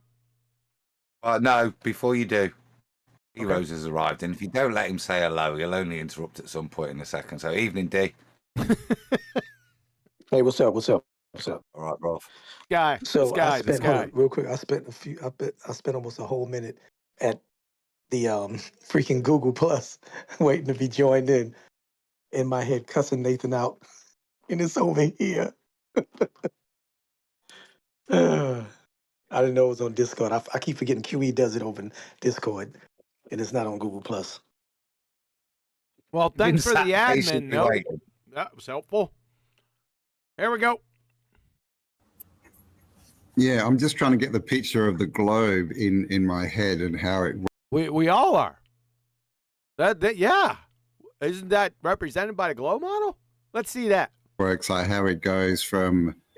Why are you saying yes and yeah? Show the globe model. That's when you pull up your screen and the globe model's right there. Solves all of his problems. It's behind him. 24 hours in Antarctica, and then obviously the same in the north. We're on a tilt, right? They say. Huh? Well, there's the problem. It's only in their space monkey minds. Yeah, you got it, Fallacy. It's all based on these models they keep speaking of. That's the foundation. I've spoken about that before. Yeah, they're morons. 23.4 degrees, is that right? Yep. Can you confirm that? How do you validate that? 23.4 degrees away from what? Would that be a flat plane, by the way? Yeah. Isn't it? It's so funny. What space monkeys, man? They're poor dumb bastards don't know what they're talking about. They just train wreck themselves. Monkey mind molesting space monkeys. But don't talk about Betty like that. The tilt doesn't. I suppose the tilt changes, does it? As okay, I think Hey. Yeah. What? Did you say something about me? No. As far as I you heard you. I heard you. Not as far as you know. Okay, Another so stripe. What's your name? It's another striker stripe. Whatever. Who are you whipping? You eventually. It's not me that's tied to a whipping post. It's Dwayne from last week. Who's that? Dwayne. From that Dwayne Allman. He's part of the Lore Lodge. He's tied to a whipping post. I put him there. Well, Yeah, but you said something about the monkey. nah, I really didn't. He put himself there. I didn't say anything. What about the monkey? You said something about monkey and made it refer to me. Not you. Somebody said space monkeys, and I said no. Monkey mind molesting space monkeys. I And never. yourself, Betty, he said. Plays out and then back in again. Yeah, when the north is tilted toward the sun. When the north, when a direction is tilted toward the sun, what? That's when you have the 24-hour sun in the north, which is So, me right off. What kind of flat earther needs the ball model explaining to? What are you doing here? Are you trying to blag a free holiday, mate, by just entertaining this muppet? This is embarrassing. If you are a flat earther, look at the. Oh, I'm concentrating. Look on Campbell. Shame on you, dude. You're either stooging now and sucking up to somebody who you know's an idiot, or you're so dumb that you shouldn't be representing flat Earth anyway, should you? Which is maybe why you're there then, because these are the guys that they've pulled, aren't they? Yeah. Should be representing. They said they're gonna, when they get there, the sun should be in the sky. Yeah.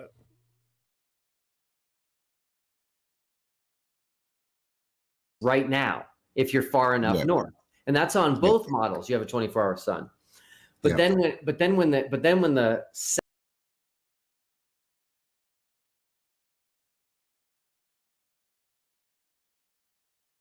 Was he a karate man?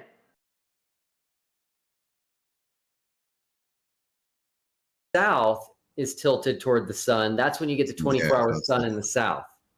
So on the globe model, you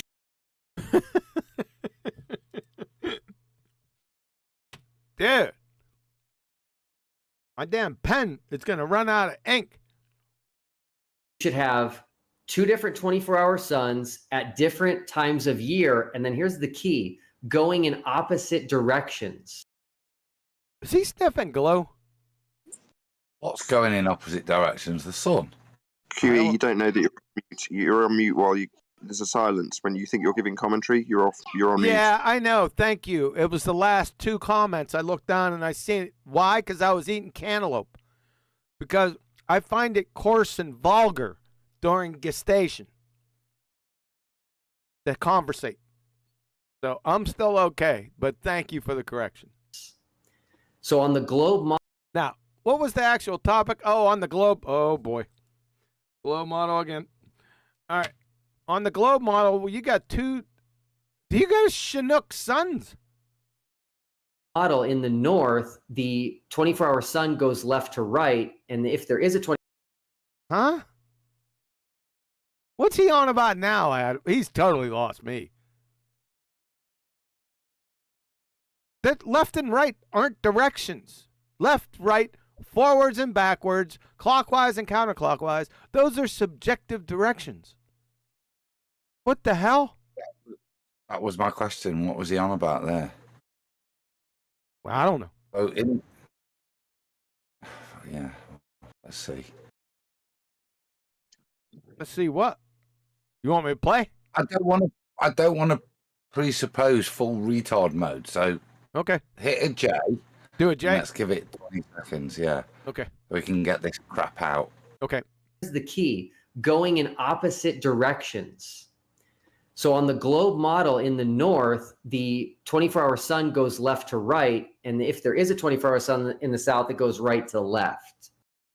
You're retarded. Simple. You're retarded.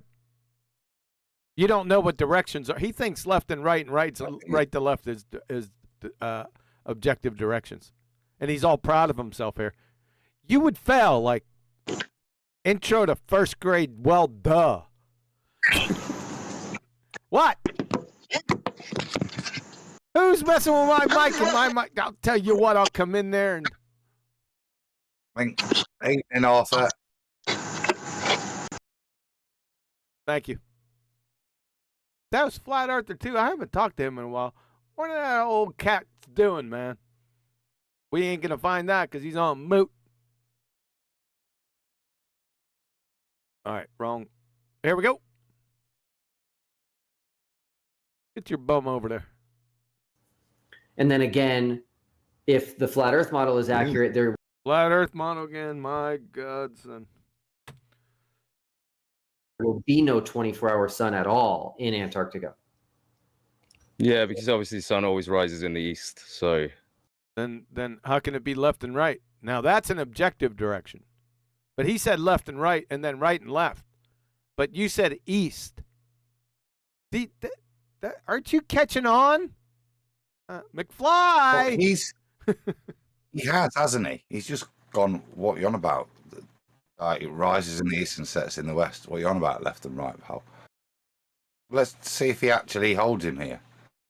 All right, this is the guy that's paying for people to go to Antarctica. Yeah? He's actually putting his own money up to do it, and he doesn't understand directions.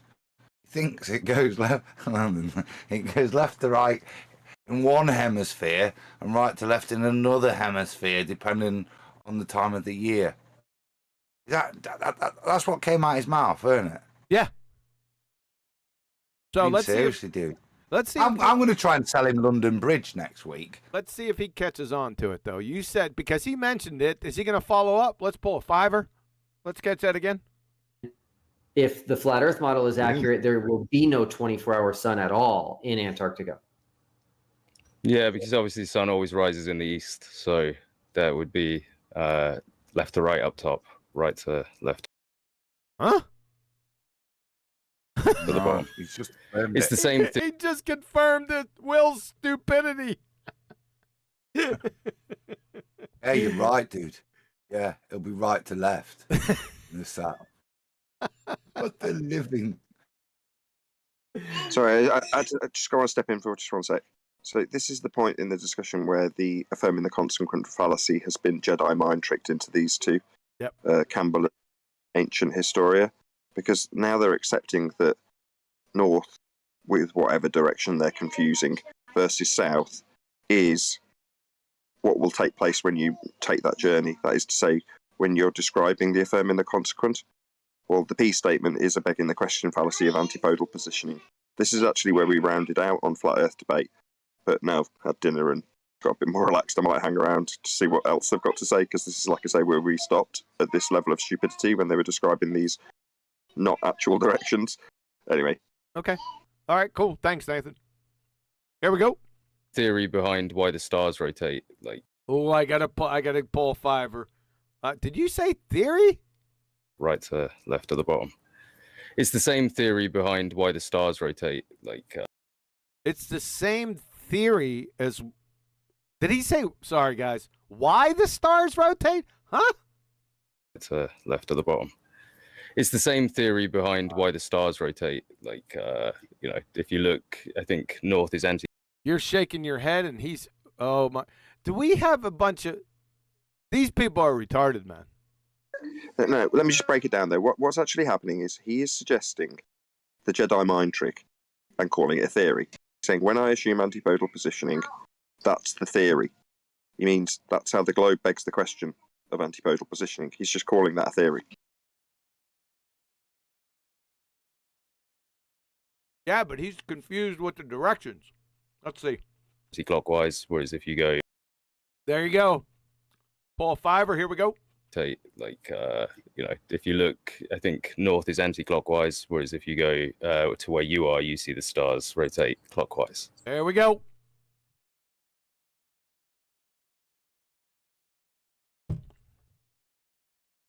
What are we going to do with you? You'd fail intro to first grade. Well, duh. You don't know what directions are. You're getting confused and you're conflating subjective, quote unquote, directions. Right, left, forward, backwards, and counterclockwise and clockwise with east, north, south, and west. Do you know that there's a difference between those? Is this shocking or surprising?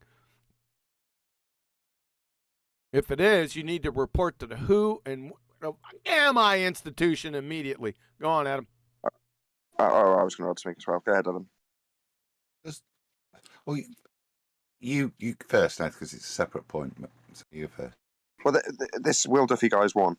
So at this point, both of these alleged flat earthers have accepted the false dichotomy and affirming the consequent fallacy. So from this point forth, they've lost. Right. So to add to that, I want to add, just look at the YouTube message that's highlighted underneath. So of all the listeners, because these guys are shite advocates for flat Earth and they've not pointed out the consistent fallacy. Somebody in the chat now, Angel Myers, holds this position. I would believe Campbell if he told me he saw the 24 hours a day, saw the sun 24 hours a day. Until then, it's flat. So many reasons. Yep. If Campbell comes back and says I saw a 24-hour sun, and now it's a ball. What a great job you're doing, guys. No, Wow. This is what we feared and described 3 years ago, that people would move to a different guru. Campbell says it's flat. I'm willing to accept that for the reasons he gave, whatever they may be. However, if he changes his position and accepts it's a globe because I trust him when he says it's a 24-hour sun, okay? So you'll accept his affirming the consequent formal logical fallacy for a globe when assuming antipodal positioning, and then it's a globe, is it? How pathetic. So he's your guru. No brain, just a guru. New guru. Old guru said globe, new guru says flat till otherwise. So he hasn't proven it's flat to you then. Thank you, Angel. I would believe Campbell if he You would told me he believe saw me. the sun. Oh, there Yeah, you go. man. So Campbell is a voice. I think you should take him because this is one thing we need to talk about. How much does it cost? Because you've invited so many people. You've invited, how many was it? 48. Yeah, so I invited Right, so 24 four. flat earthers and 24 globe earthers, and I didn't do a good job. Is somebody making noise behind? Wankers. Oh, you did. Okay, go ahead. No, yeah, wankers. We just pointed out an objection, and they took it as a compliment. What was up there? They actually do think they're gurus, and that what they're imparting is some form of knowledge to people. Shame on you guys. Of explaining why. So people are getting the number wrong and they're forgetting. And so the official number for the final experiment is 24. It's not an experiment. You're a moron. It's the year that we're in, 2024. We're looking for a 24-hour sun to see if it's there or not. And so there's 24 from each side. Aren't you? Oh, that makes freaking sense. Doesn't that make... we didn't understand before how many people go, but now it all makes sense. Brilliant. 2024. 24 hours. Why they waited 10 more people? Was that Neil Rumpus in you, Adam? Yeah, yeah, but it's good to have him back. Neil, go on. But saying earlier, why now? What took so long? I didn't know they were waiting for 2024 to do it. That makes all the sense in the world now. Neil, if they'd have done it last year, it would have been for a 23-hour sun and 23 people would have gone. Next year, they're screwed. Some people have been asking in the chat, how are we getting to Antarctica? A lot of people think that Antarctica is off limits. Not really. So there are multiple companies that do take tourists to. Look at this stupidity. What from Dave Dismantled Douchebag? Flatards, tell me why they put a crow's nest on ships. The crows? Obvious, isn't it? For measuring elevation angle measurements off a flat plane. That's why. Oh, boy. So there are multiple companies that can take pirates. Do you just without reservation interrupt just at a whim? Yeah, pretty much. Because these guys are idiots, so I've got no respect for them. It's not worth it. Yeah, I got you. Tourists to Antarctica. The company we are using is called Antarctic Logistics and Expeditions. If you want to look them up, ALE has been flying people to Antarctica for over 30 years. They do about a dozen or so expeditions per year. We're just tagging along one of their annual expeditions. They have a camp called Union Glacier at 80 degrees south, and they fly from the southern tip of South America in Punta Arenas, Chile. It's a 4.5-hour flight south, and it. I'm gonna have to stop it there because I don't know this. That autodidactic, is that his name? Autodidactic might hammer me. There is a point to comment on there, which is what I think Flat Earth Banjo released the recording. So they're going along with a tour company because obviously, you know, it's not all open. It'll be a limited spot they're off to.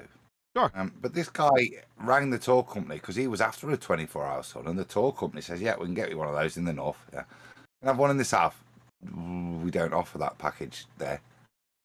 So it's interesting, isn't it, that it's not even something people are trying to make money out of. I don't know the outcome. It's just very odd that this guy's stated. It's not like this is an independent voyage. They're going with guys that go there all the time. Yeah, sure. Surely wouldn't you just ask the guy that goes there all the time? Is it worth me spending all this freaking money? Or is this guy a stooge? Is he actually a flat earther and he's just setting the ballers up? Because this is so beyond pathetic for a baller. You wouldn't piss money away like this. Yeah. Well, hold on. He's just told us in an explanation about what's going on. You're there, Brian? Hopefully so.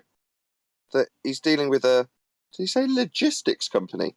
Yes. So that would be moving stuff from one point to another. So there's going to be a journey taking place, and he's paying for the logistics company to take this from one point to another, the cargo being them. We're going to need all of that data, aren't we? We're going to need all the flight data. He's just explained it in part of the process. Part of the process is the journey, so we can affirm the consequent with the begging the question antipodal assumption. Well, he's got logistics in part of the process now. Good. You're righteous in demanding that flight data, Brian. You can get it from the logistics company that he's paying for, along with comparative data from other flights. Well, yeah, I'm going to be definitely making a video later on, and I'll be requesting that, as opposed to any trips. He can take any trip he wants. If he still wants to go to Antarctica, he's welcome to go there. But I'm only interested in the actual proof, which will be the data, the pitch data. That's all that matters. So I don't care what he sees after that. No, you don't want it. I got my pitch data. I already know the outcome based on your pitch data. No, Adam's pitch data is. See, this is the thing. That's perfect, right? Unbeatable.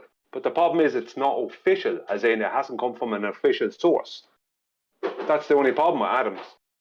If I got a blue tick on Twitter X, would that make it official? Yes, it would.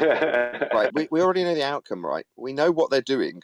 We've heard enough, air crash investigations on YouTube to hear what they get told by the ground crew. They get told, fly to and maintain level 200. Well, that's a flight level. Is this a joke? I mean, having it logged as them maintaining flight levels, as they are directed to do so, and have to inform the ground when they change that flight level. So, yeah, I mean, getting it down officially as them maintaining flight above a level surface would be useful to have, and they won't give it us. Wolfie's too poor to get it. Our millionaire will be asked now. It's part of his methodology with his logistics. Did somebody say? Yeah, Roger that, Nathan. Was that Super Booger? Super Booger. Roger Ledwell said, "Keep going. My super chat's coming up." Sweet. Thank you, Roger. Now, Adam, did you say that Flat Earth Banjo did a review of it, and you said that he got in touch with this company? Is that what you said? Yeah, like Robert Bassano used to do, ring up place and just be polite and glean information. Yeah, so he's done it. He's gone to the guys and then I want to see the 24-hour sun, and he gleams how they'll do it in the north, etc., etc. Right, can I do it in the south, please? Yeah, and basically to be told, well, no, we don't offer that package there. Is that what they said? Yeah. No kidding, man. Hey, snatch that. That's too funny. Snatch that up and throw that at me. Give me 2 minutes so you'll have it in I've Skype. seen that too. Adam, sorry, Ben. I've listened to that too. That clip. I think. Is this gonna turn into another Greater Sapien moment? Another what moment? Yeah. Greater Sapien, Betty. Back in the day, you'll remember this. Remember, Greater Sapien was collecting money for an Antarctic trip. You remember that? Mm-hmm. Okay. So that's what Nathan was saying. Is this going to turn into a Greater Sapien moment, where he runs off with the cash? Oh, well, many people did that. Yeah. Yeah, that was bad. But It's not so much run off with the cash. It just never comes to fruition. Yeah. Oh right. Yep. Go ahead, Betty. You've got it in Skype, Q. Well, hold on, Betty. Put a cork in it. Why? Because Don't let her talk, and you go to Skype. I didn't hear you where you put it. Thank you, Betty. In Skype, mate. Remove the cork. You may remove the cork, ma'am. You just ignore him, Betty. Ignore him. Rude. So I listened to that clip, and the package was not there for Antarctica, but the guy said basically that he's never heard people come back with that they saw a 24-hour sun. Not anybody that went in that direction, because it might not even be south enough for the boltards, right? But nobody ever came back and said that there was 24-hour sun. He's playing videos over the choppy, Betty. He's not even listening. I am not. I just pulled up that video. He does that. No, I didn't. He has a sort of a button in his head that he can tune out my voice. Hey Betty, look at the baller's IQ 0.00. Okay. All right. Yeah. Now, are you seeing this in under QE Live and Discord? So what did Betty just say exactly? What was her point? Up, Nathan. Shut up. Yeah. What was that point that I made? You said, I'll tell you what, you little friggin' knuckleheads. I'm trying to play this video. Can you see this video? Yeah, I can, but I want to know what I said. Your sister. See? Thank you, Nathan. Makes a lot of sense. Can you hear it? 5 seconds. I'm going on to water fast. Can you hear it? Yes. Don't call Betty it. She. Yes. I heard her, yes. So, this is travel agent. There's no 24-hour sun in Antarctica. Okay, let's see. I called an expedition. Is it the same company? Yeah. Any? They Yes? operate toward. Yeah, well, if you honestly, it's more entertaining than this. It's quite funny, really. They operate tours there and there. Can you answer the simple question? Is it the same company that Will said? I couldn't confirm that. No. Sorry, I understand your question. No, I couldn't confirm that.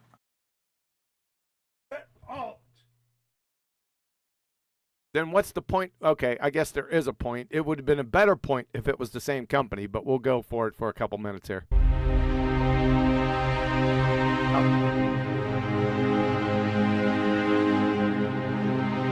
Uh-oh. Shall I do it? I'm really sorry, Banjo, but you're guilty of an affirming the consequent form of logical fallacy that you're employing on behalf of the globe here. Yeah, this statement makes you guilty of the same fallacy that they're committing. Let's rephrase that. You've been Jedi mind tricked into accepting this fallacy.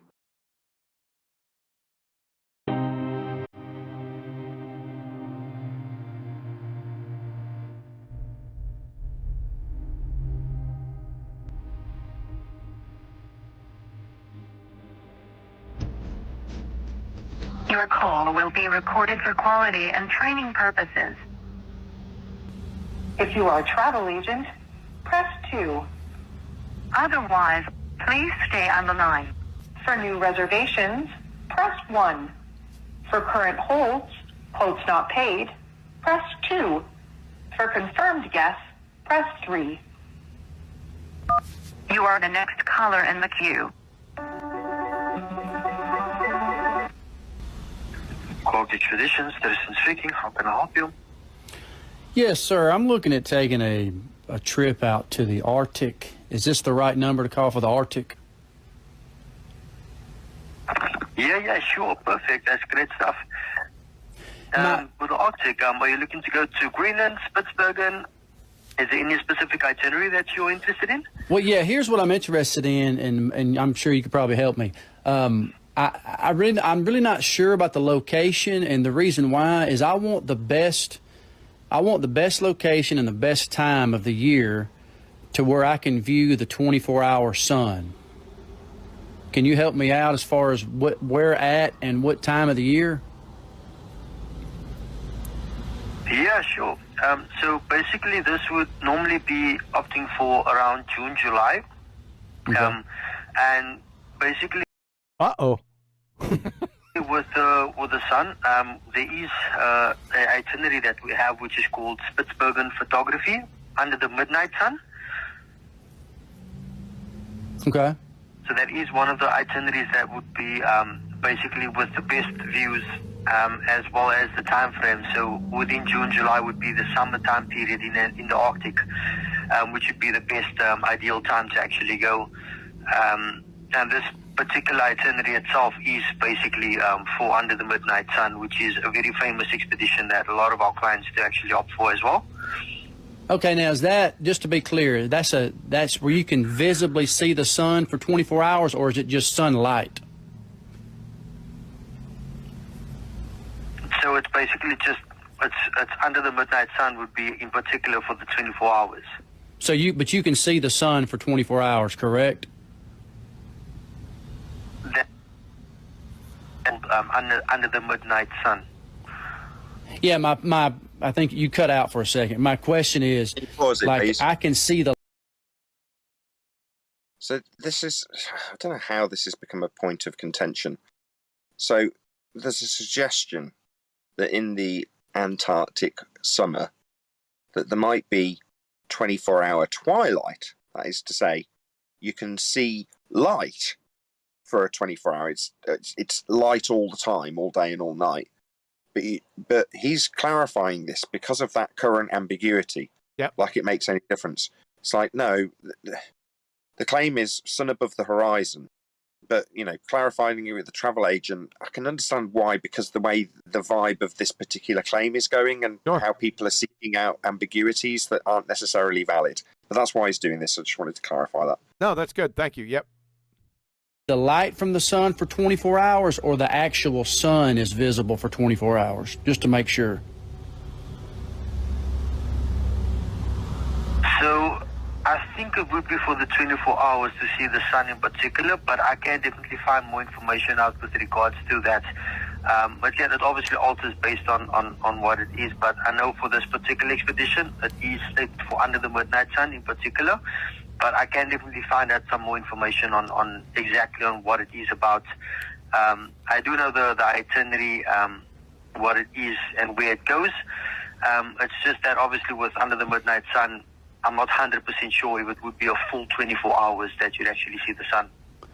Okay, and do you guys So do... I can definitely find that information. Yeah, do you guys also do the Antarctica, or is this just Arctic? No, we actually do Antarctica as well. And Antarctica, we go basically to the peninsula and back. And then we also have any basically additional itineraries that does actually go with that. So we normally go to South Georgia as well, Falkland, South Georgia, and we also cross the circle as well. So yeah, we do go to Antarctica as well. Now, do they have, in Antarctica, do they have the Midnight Sun, Under the Midnight Sun tours on that one as well? No, unfortunately not. So that tour doesn't basically operate for Antarctica. Do I need to play any more? Continue?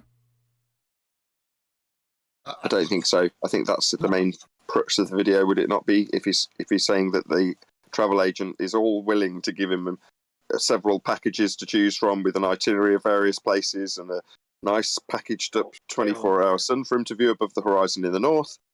Can you go to the south? Definitely. We can go to Antarctica. We can take you to the Falklands. What about the 24-hour sun? No. Play on, QE. Play on, QE. Play on? Don't listen to Nathan. Okay. Play on, because he really confirms it. Okay. It's mostly more of a cold time over there. And over there, it would basically be where our itineraries would run from November up until March. And in this time period, we don't have that particular one, what we do offer, unfortunately. So you wouldn't be on the Antarctica one. You're not guaranteed to see the 24-hour sun on that one. No, you won't find that in Antarctica, unfortunately. Only in the Arctic. Why do you? What would? Antarctica, it's most likely just to be where we would have our penguins, and you will see your wildlife with your walruses and things like that. And obviously to cross the circle, which would be the 60-degree point. But when it comes to the midnight sun, you'll only find that in the Arctic. What would be the reason? Why can't you find it in the Antarctica? Just curiosity. So normally because of the sun that basically goes up and north, and because Antarctica is basically in the southern point of the continent, and when you discover the seventh continent, the sun literally does only come out a very small part throughout the day, where it's mostly about cloudy and rainy and very cold, where in the Arctic you'll get a much more amount of hours of sunlight, and basically in the Canadian Arctic it will be much more ideal, and because of the time frames and the weather conditions down south, you won't be able to actually get a full 24 hours of sunlight. It's very, very seldom where you'll find that in Antarctica.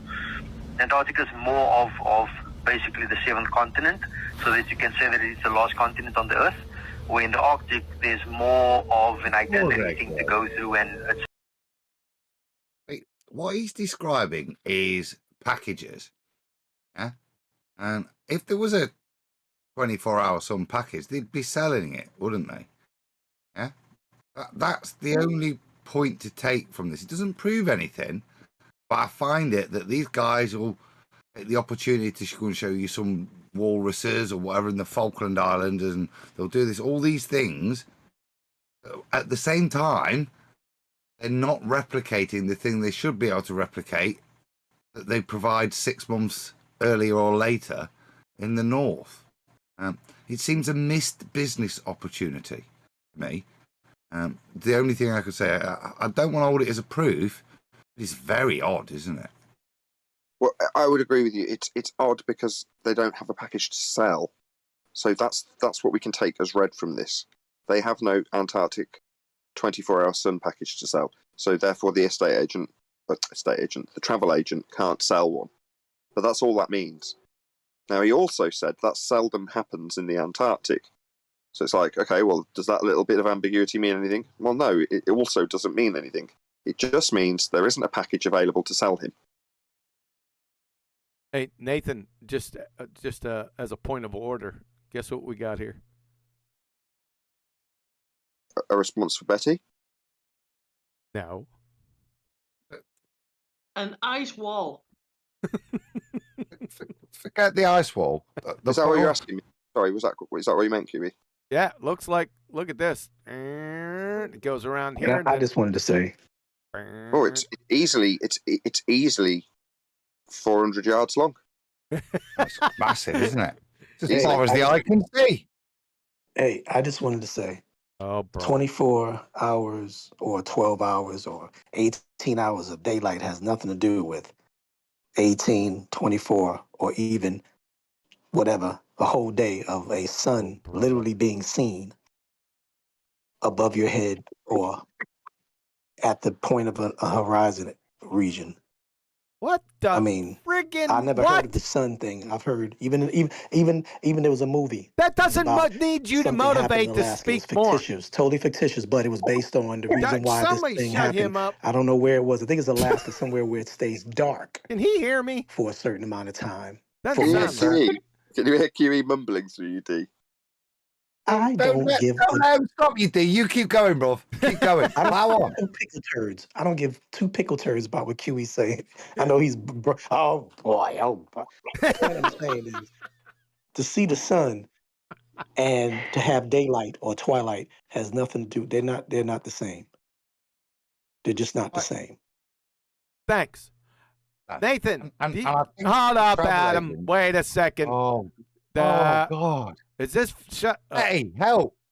Is this... You think this is 400 yards right here, Nathan? Is that what you're saying? From here to here?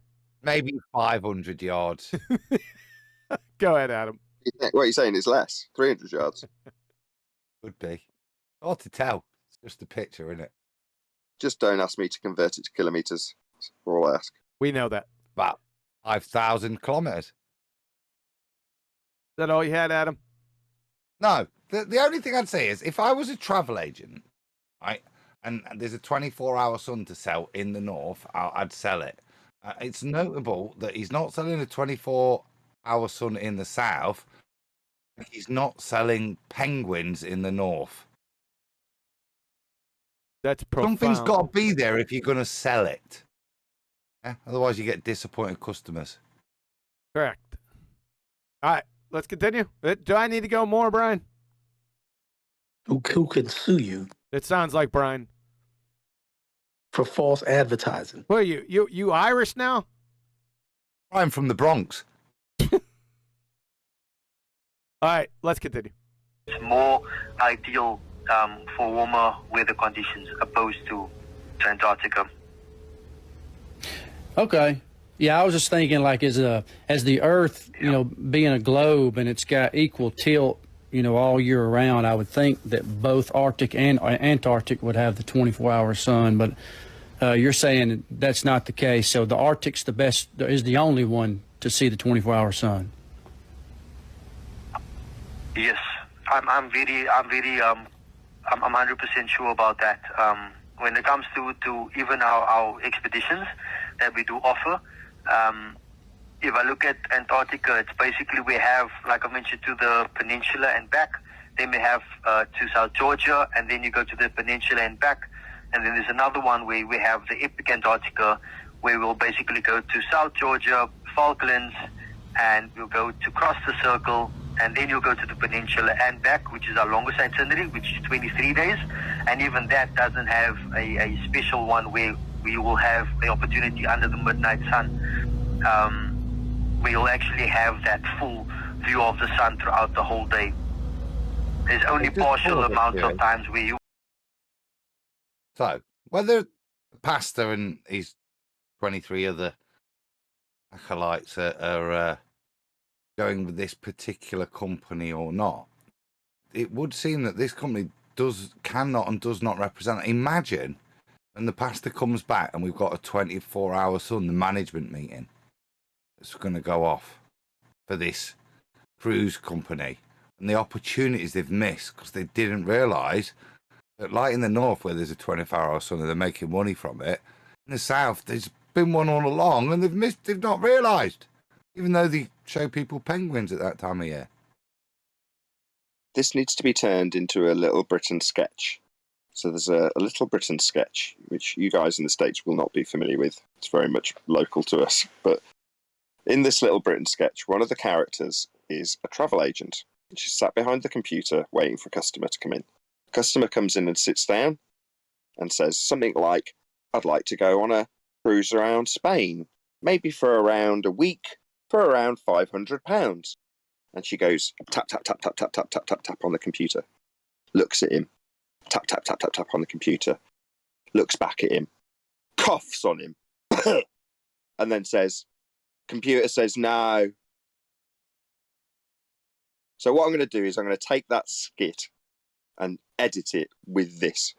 So I'd like to go to the Antarctic region for a 24-hour sun. Tap, tap, tap, tap, tap. Computer says no.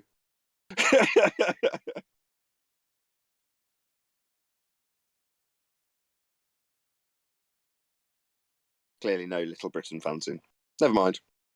It's a good one. I like him, Nathan. I often use that phrase. The computer says no. That's a really good one. You will have sun, but yeah, not for the full sorry, Kiwi. Bad timing. 24 hours. Any point computer.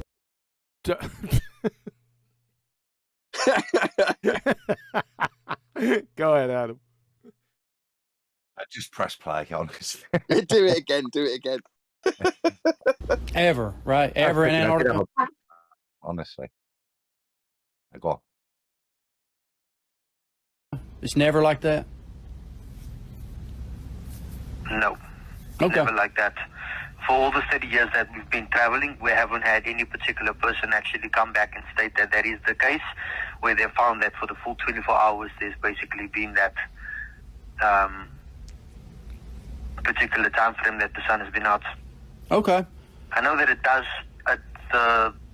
the sun does set a bit later within the evening because of it obviously being on the lost continent, but it's not that the sun will be out completely for the full 24 hours. Okay. Perfect. Okay, well, you've given me some information that I can go back and look at, and I'm going to do a little more research to figure out. So you said June, July for the Arctic, so that's what I'll be looking at. I'm going to get on here and look at a couple of cruises or whatever and see what we can figure out. But I appreciate you answering my questions. Of course. I appreciate your help, sir. You have a good day. No worries. Awesome. Pause. You don't want to go any further. There'll be an app that you don't like being advertised. Okay.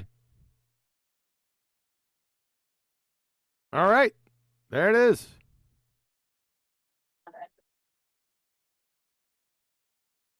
Okay, so my concern is that this might turn into the wrong kind of crapshoot.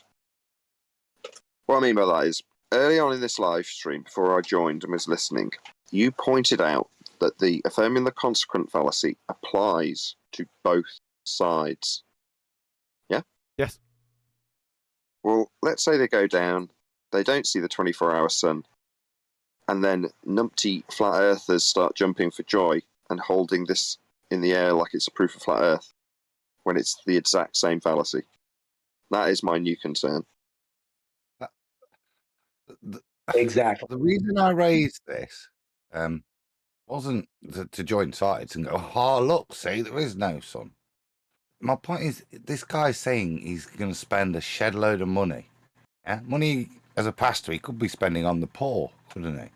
But he's going to spend a shed load of money to prove this thing. Any person of intellect would have done this little bit of research, wouldn't they? Before spending a lot of money that could be used in better places. If you're a good pastor, Christian, on your congregation, just at home, he could spend this money. So I have to look at the motivations of the people. Yeah? We've outlined how dumb people that are prepared to go on board the formological fallacy to get a free trip to Antarctica. Something that I do think my Chinook sun theory is worthy of a free trip, but yeah. But look at the motivation. Hold of on a the second. organizer. Hold on. Are you sincerely throwing that into the mix? Hold on, let me just formulate this. If a Chinook movement of two suns in the Antarctic region, then Earth is flat. Earth is flat because we do have two suns in the Antarctic region. Is that your formological fallacy? If 24-hour sun in the Antarctica, then clearly dual sun Chinook system upon a flat Earth. It's obvious. Don't do this. People will take going there to do the experiment. No, The British experiment will sarcasm. prove. Don't detect the tone of sarcasm that you're using. You've got to labour it. The sarcastic bit. I thought you were attacking my belief system there. No, look, I'm trying to keep a straight face here. There's going to be people in the audience that think you're sincerely postulating this. I know you're not. I think, right, if people that postulate that if 24-hour sun ball, if not 24-hour sun flat, deserve a ticket for a free trip to see some penguins in Antarctica, then if that's the justification of why you're on the trip, it's not a dichotomy. And I think my postulation is just as valid. And it is. That's the whole point. That's the whole point, Nathan. He's giving another. Well, I would like to make a postulation. Hold up! Shut up! I'm talking. Getting to that region and you son of a bitch is going to overtalk me. Roundabout, all around that region. Oh, fuck up. Don't mute him. That's D Rose. How dare you? He's he's rumpusing. I started talking. He started talking right over top of me. So do we. That's bullshit. Now I forgot what I was going to say. Yeah, now I'm on it.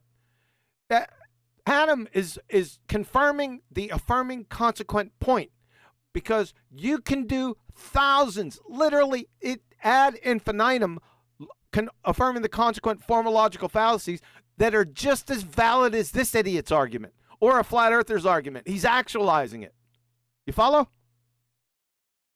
Yeah, I get it.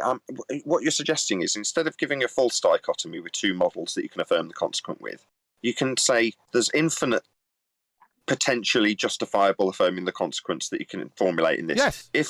What's the caustic? What's the thing that stupid nonsense? Yeah, they the had? coffee cup caustic. Yeah. Right. If coffee cup caustic, then 24-hour sun, 24-hour sun, therefore coffee cup caustic. I mean, yeah, I get that, but while we need to labour the point that there's many other god-awful explanations you can offer up without any justification or validation for it, you can just affirm the consequent indefinitely. I do get that, but I'm saying that all I was trying to say was the tone of sarcasm in terms of Adam doesn't actually believe there's a bleeding Chinook second sun. He's not saying there isn't either. He's not denying that. He's just not postulating that in a sincere way. I just want that to be clear. He's using it as an example to show that you can go on indefinitely affirming the consequent with any old nonsense. Yes, sir. You say we both know the real truth, and that's why Brian should go.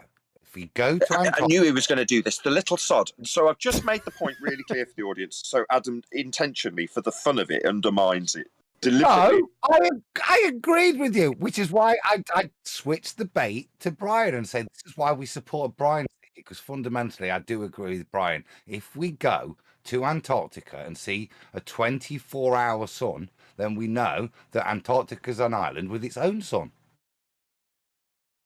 Yeah, I don't know why. I mean, I have to go back here. You said you're concerned about flat Earth, or saying that if there's no 24-hour sun in Antarctica, that proves it's flat. Why would that even concern you? Why are you concerned at all about any of this? Because it's applying faulty logic when we have far better arguments. So in the same way as we can say we see too far, well, why would it? Super booger! Incredibly Cherry sent, there's value in exploration as far as in obtaining eyewitness testimony in whatever may be found and observed. It's like the difference between saying, if I assume a globe edge we see too far, versus if we assume a globe edge, the distance to it will be x, the distance is beyond x, therefore it's not a globe edge. Yeah? Good logic versus faulty logic. Well, in this case, if a flat earther comes along and says, this is good logic, this proves Earth's flat, look, we've affirmed the model. There you go. That's a better way of demonstrating my concern. They turn around and say, if P, flat Earth Dave's model, yeah? So what, you go down, you don't see 24-hour sun, therefore the model is true? Does that sit better with you, Brian? A super booger! Super flatsy. Incredibly Cherry sent also. However, whatever is observed in the sky is not going to magically make the Earth curve. Way to save yourself, Incredibly Cherry. I was thinking I thought you were going to finish with that, and you didn't. So good job. Exactly. Go on, Nathan.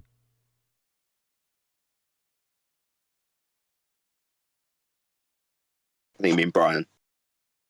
Same thing. You. Oh, well, I'll reiterate my point if you want. Yeah, it's like you're you... looking for something to have a concern about, Nathan. It makes no sense. Like, if they don't see a 24-hour sun in Antarctica, then the boiler is going to just implode. What's there to be concerned about? He told you. Hang on. If they do see a 24-hour sun in Antarctica, that doesn't disprove flat Earth. If they don't see a flat 24-hour sun in Antarctica, that does disprove the globe. I don't see, like, who cares what faulty logic they use? I just don't understand your concern. It's like you're looking for something to be concerned about. Why would you be? Why are you concerned at all about any of this? Because I want us to. My biggest concern, generally speaking, is the level of disdain and ridicule that we suffer and have suffered for 10 years. So, in the same way, when I was texting Eddie Bravo to get that Shane guy's contact information, what I explained on the live show was I want him to be in a position where his arguments don't leave him in a state where he can be ridiculed.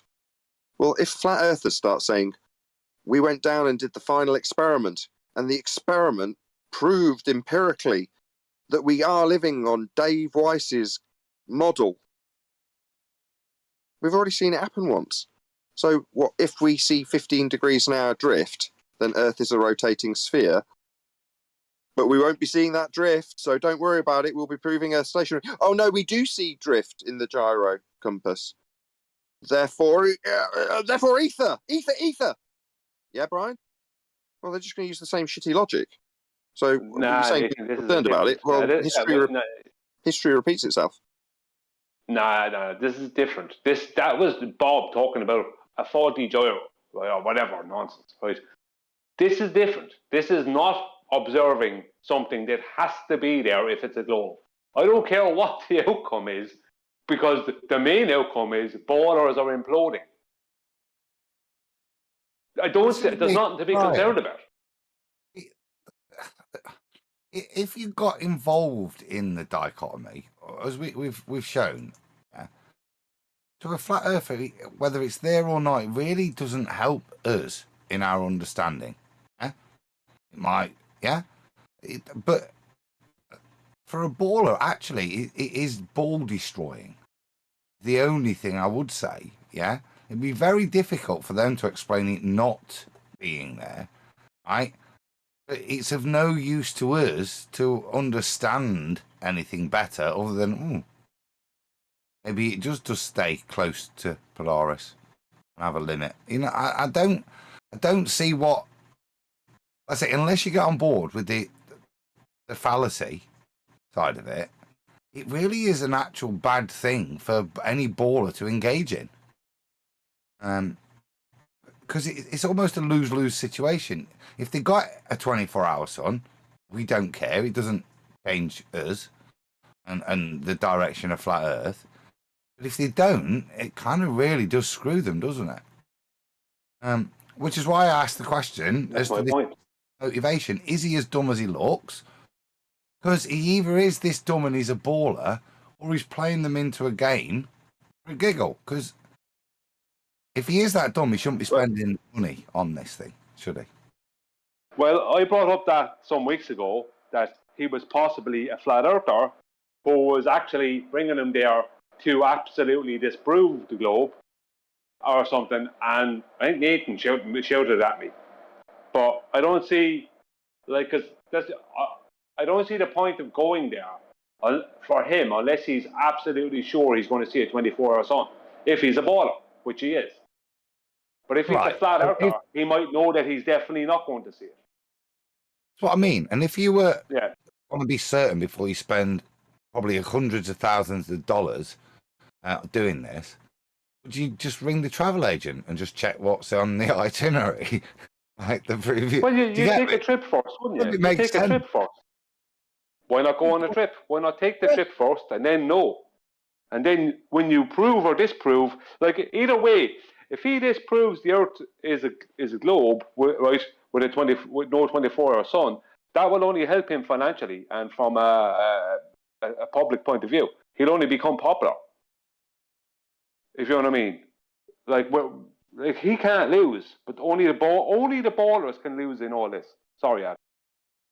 I don't know. I remember one of the shows we critiqued last week. There was a comment that I can't remember which video it was, but the person we were responding to was reading out one of their comments, and it basically alluded to the idea that even if all of the people who went to the moon came out publicly and said that they didn't, explicitly stated in no uncertain terms that they didn't go, they would still believe that they'd gone, even if they were told directly. In other words, in this guy's mind, I think you're missing out on the blind faith aspect. A natural consequence of his failure, if he does fail to get a 24-hour sun capture in the Antarctic, it means that we can then formulate a modus tollens, right? So that's where you say it's all downside for them. They've got plenty to lose, because in reality, in his mind, there can't not be 24-hour sun. Why? Well, because in reality, their model dictates that there must be 24-hour sun. Can't not be there. They are on a globe. So in his mind, well, we are on a globe. Why wouldn't it be there? It has to be. Yeah? Yeah, there's that possibility of blind faith, but I think somebody will start questioning their blind faith when they're spending hundreds of thousands of dollars. Now, maybe not. Maybe there is the outside chance that he purely believes it's a globe, not knows, and thinks that there has to be a 24-hour sun. And he's probably thinking that if he's on that, if that's his trail, that he's probably thinking he can't lose. It's possible. It's possible. Yeah, and like I say, and even if he does, there's going to be a proportion of people that go, I don't care that it wasn't shown. You know, they just weren't. It just wasn't happening that day. It's still a globe. Say, Brian, yeah, fair enough. He truly believes that, and I'm agreeing with you, that he can go and see penguins at the North Pole. And he rings up the blokes like we've just listened to, and he says, "Can I see penguins in the north?" They say, "Oh no." Now you got to go to the south for that. Apply the same thing here. I'm taking 24 people, huge thing, and we're going to go and see the 24-hour sun in the south. What does the travel agent say, as demonstrated? I don't want to disappoint you. I'd like to take you to... Computer says no. Exactly. Computer says no. It's not there, is it? It's not on offer. I can't sell you that, just like I can't sell you penguins in the north. And that's the point of his integrity. What's going off? You don't spend this amount of money without ringing the travel agent. Yeah? If my mother and father-in-law had just come back from a trip on the Rhine, right? They weren't disappointed at not seeing the fjords. Has he got a guarantee? Has he got a guarantee from the person that's doing the logistics? I mean, if it's logistics, it's just transporting them there, as opposed to this travel agent that's got various itineraries to sell, various packages with various dates, various amount of times, all packaged up nicely for you to flog, for him to flog. But with a logistics company, it's like, are they just dumping him there, and then, you know, at a certain time they come and get him again? In which case, it's not about what packages they've got; it's just about getting him there. So he might not be communicating with any travel agent in regards to package holidays. In essence, what that is, very expensive package holidays, but that's what they are. Pardon me. Real quick, I want to apologize for early. I didn't mean to rumpus, but I just realized that due to QE's handicap server, when you watch stream, when you choose that, you have a void of silence. Now I signed out after he muted me because I had inadvertently interjected and rumpus, and then I came back on the regular thing. Now I'm hearing the whole conversation. I didn't realize that when you go to the watch stream, you lose audio, and you know, I couldn't hear when Brian spoke. I couldn't hear anything. All I heard was, you know, back and forth and glitches in the audio. So I want to apologize about that. Nobody believes it. No one believes you. We all know you were just rumpusing. Well done. Yeah, you're just rumpusing. I don't like to do that. I don't like to do that. Fair enough. All right, I fixed it. We're good. I also blame Brian. All right. Well, Brian pauses. Even when I'm listening to it now with good audio, he'll go, and you know, well, no. Can you just explain that all again for us, Steve? we didn't get it. We You know want the what I'm saying? back office. When Adam speaks, he literally pauses for 7 seconds. Wait, yeah, thanks a lot. He between was his being next facetious. statement. He'll go, you know, because that's why the song doesn't get you. Up yours. The first time you referred to Brian, the second time you referred to me. It's not Brian Adams. I'm sorry. It wasn't Brian. It was you I'm talking about. All right. All right, you guys all tuckered out. I think you all made good points. But Do what we I want was to get saying back before, to when I didn't mean to rumpus, I was saying, I'll tell you what. Regardless, whether the sun's out 24 hours, 18 hours, whatever, it doesn't matter.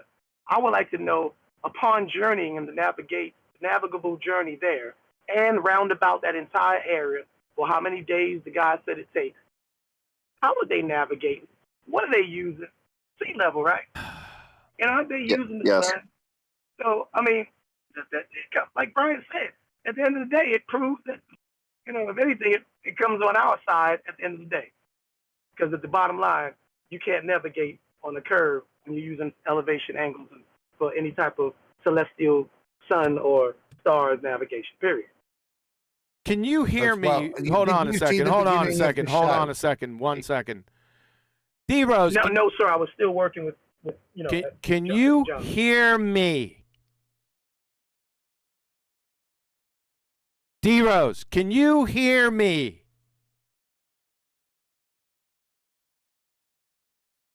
Unbelievable. The computer says no. Computer says no, says Betty. The computer says no. Is that what you said, Betty? Okay, I said no, sir, and it was silent. Yes. Is it glitching again? Yeah. Hey, Betty, just leave because it ain't getting any better than that. I think you're gonna be aggravated, and it will end quick. Yeah, that's right. All right. Are we done? QA. Oh, brother. No, because just to bring it back, the reason I asked D, did you see the beginning of the show? And he said no. But he summarized exactly what you said at the start. What are the two routes, Betty, that they're going to get to Antarctica? For them to get there, they're going to be so loaded with flat Earth proofs just to make sure they get there. Doesn't really matter what happens after that. Yep. But good spot, D. Yeah, excellent point, D. Best point I've shown, I'd said. Oh, I thought y'all might have said that already. I thought I might have been just basically, I really didn't hear the show. Anybody ever listen to our word I say? What were you saying, Brian? The computer says no. That's what I thought. Okay. I appreciate the credit, but I owe it to you guys. Y'all are the ones that teach it. I just, reiterate it. You know what I'm saying? And back to what Adam said, it's a waste of money because they're going to find out so much flat Earth proof. They're going to be like, I want my money back. And it's going to be a mutiny on the ship. Brian that said that. There's going to be a mutiny here in a second. I know he wants to round out, so before he does, I'm not going to round out. You're not? No, I was going to continue. Oh, I got a vibe you were feeling a bit twitchy there. That's good then. He was just saying goodbye to me, Adam. That's basically what he did. He said that I could leave. No, I didn't say you could leave. I said it'd be best that you left because it ain't getting any better than that last. The computer says no nonsense. Yeah, but it's sort of a small hint that if I went, it would be okay. No, that wasn't it. I know the Dutch have a hard. For crying out loud. The Dutch have a hard time with Americans. I understand that. So. I know. You conquered us. Say your ass. You know what I'd like to hear? What? Well, Betty's been quiet, but she's still here, which is annoying. So, on this topic alone, I'd like to hear the Van Velsen report. Listen, I am all about exploration and adventure. So if these guys want to explore the Antarctic, kudos to them and bring back good footage. And I want to see it, but I don't want to go there because it's too cold, and I'm not particularly fond of penguins. So is this your dating profile? It could be. Does it do anything for you, Nathan? I was thinking. I'm okay with dates once it's not Antarctica. That's what she said. All I'd say, Betty, is if you take me to Hawaii, it'll look much bigger, but in Antarctica. Oh, brother. If you would take me to Antarctica, I would have good camouflage, basically. That's basically it. Oh, brother. I just want an accurate measurement of the height of the ice wall. Height or how much distance we could see in that picture. Can I just try and get it back on track here a little bit? What you want to go past his flat Earth proof? These flat Earth proof there. You're saying the height of the ice wall will be measured with respect to sea level, right, D? That was your point. Exactly. You nailed it, Nathan. You nailed it. Yep. Go, Brian. You have my permission. Well, I'm eating now. What? Come on, mate. What? Oh, Potatoes? that's okay. That's okay. Subscribe to Nathan Oakley 1980 and Nathan Oakley, respectively.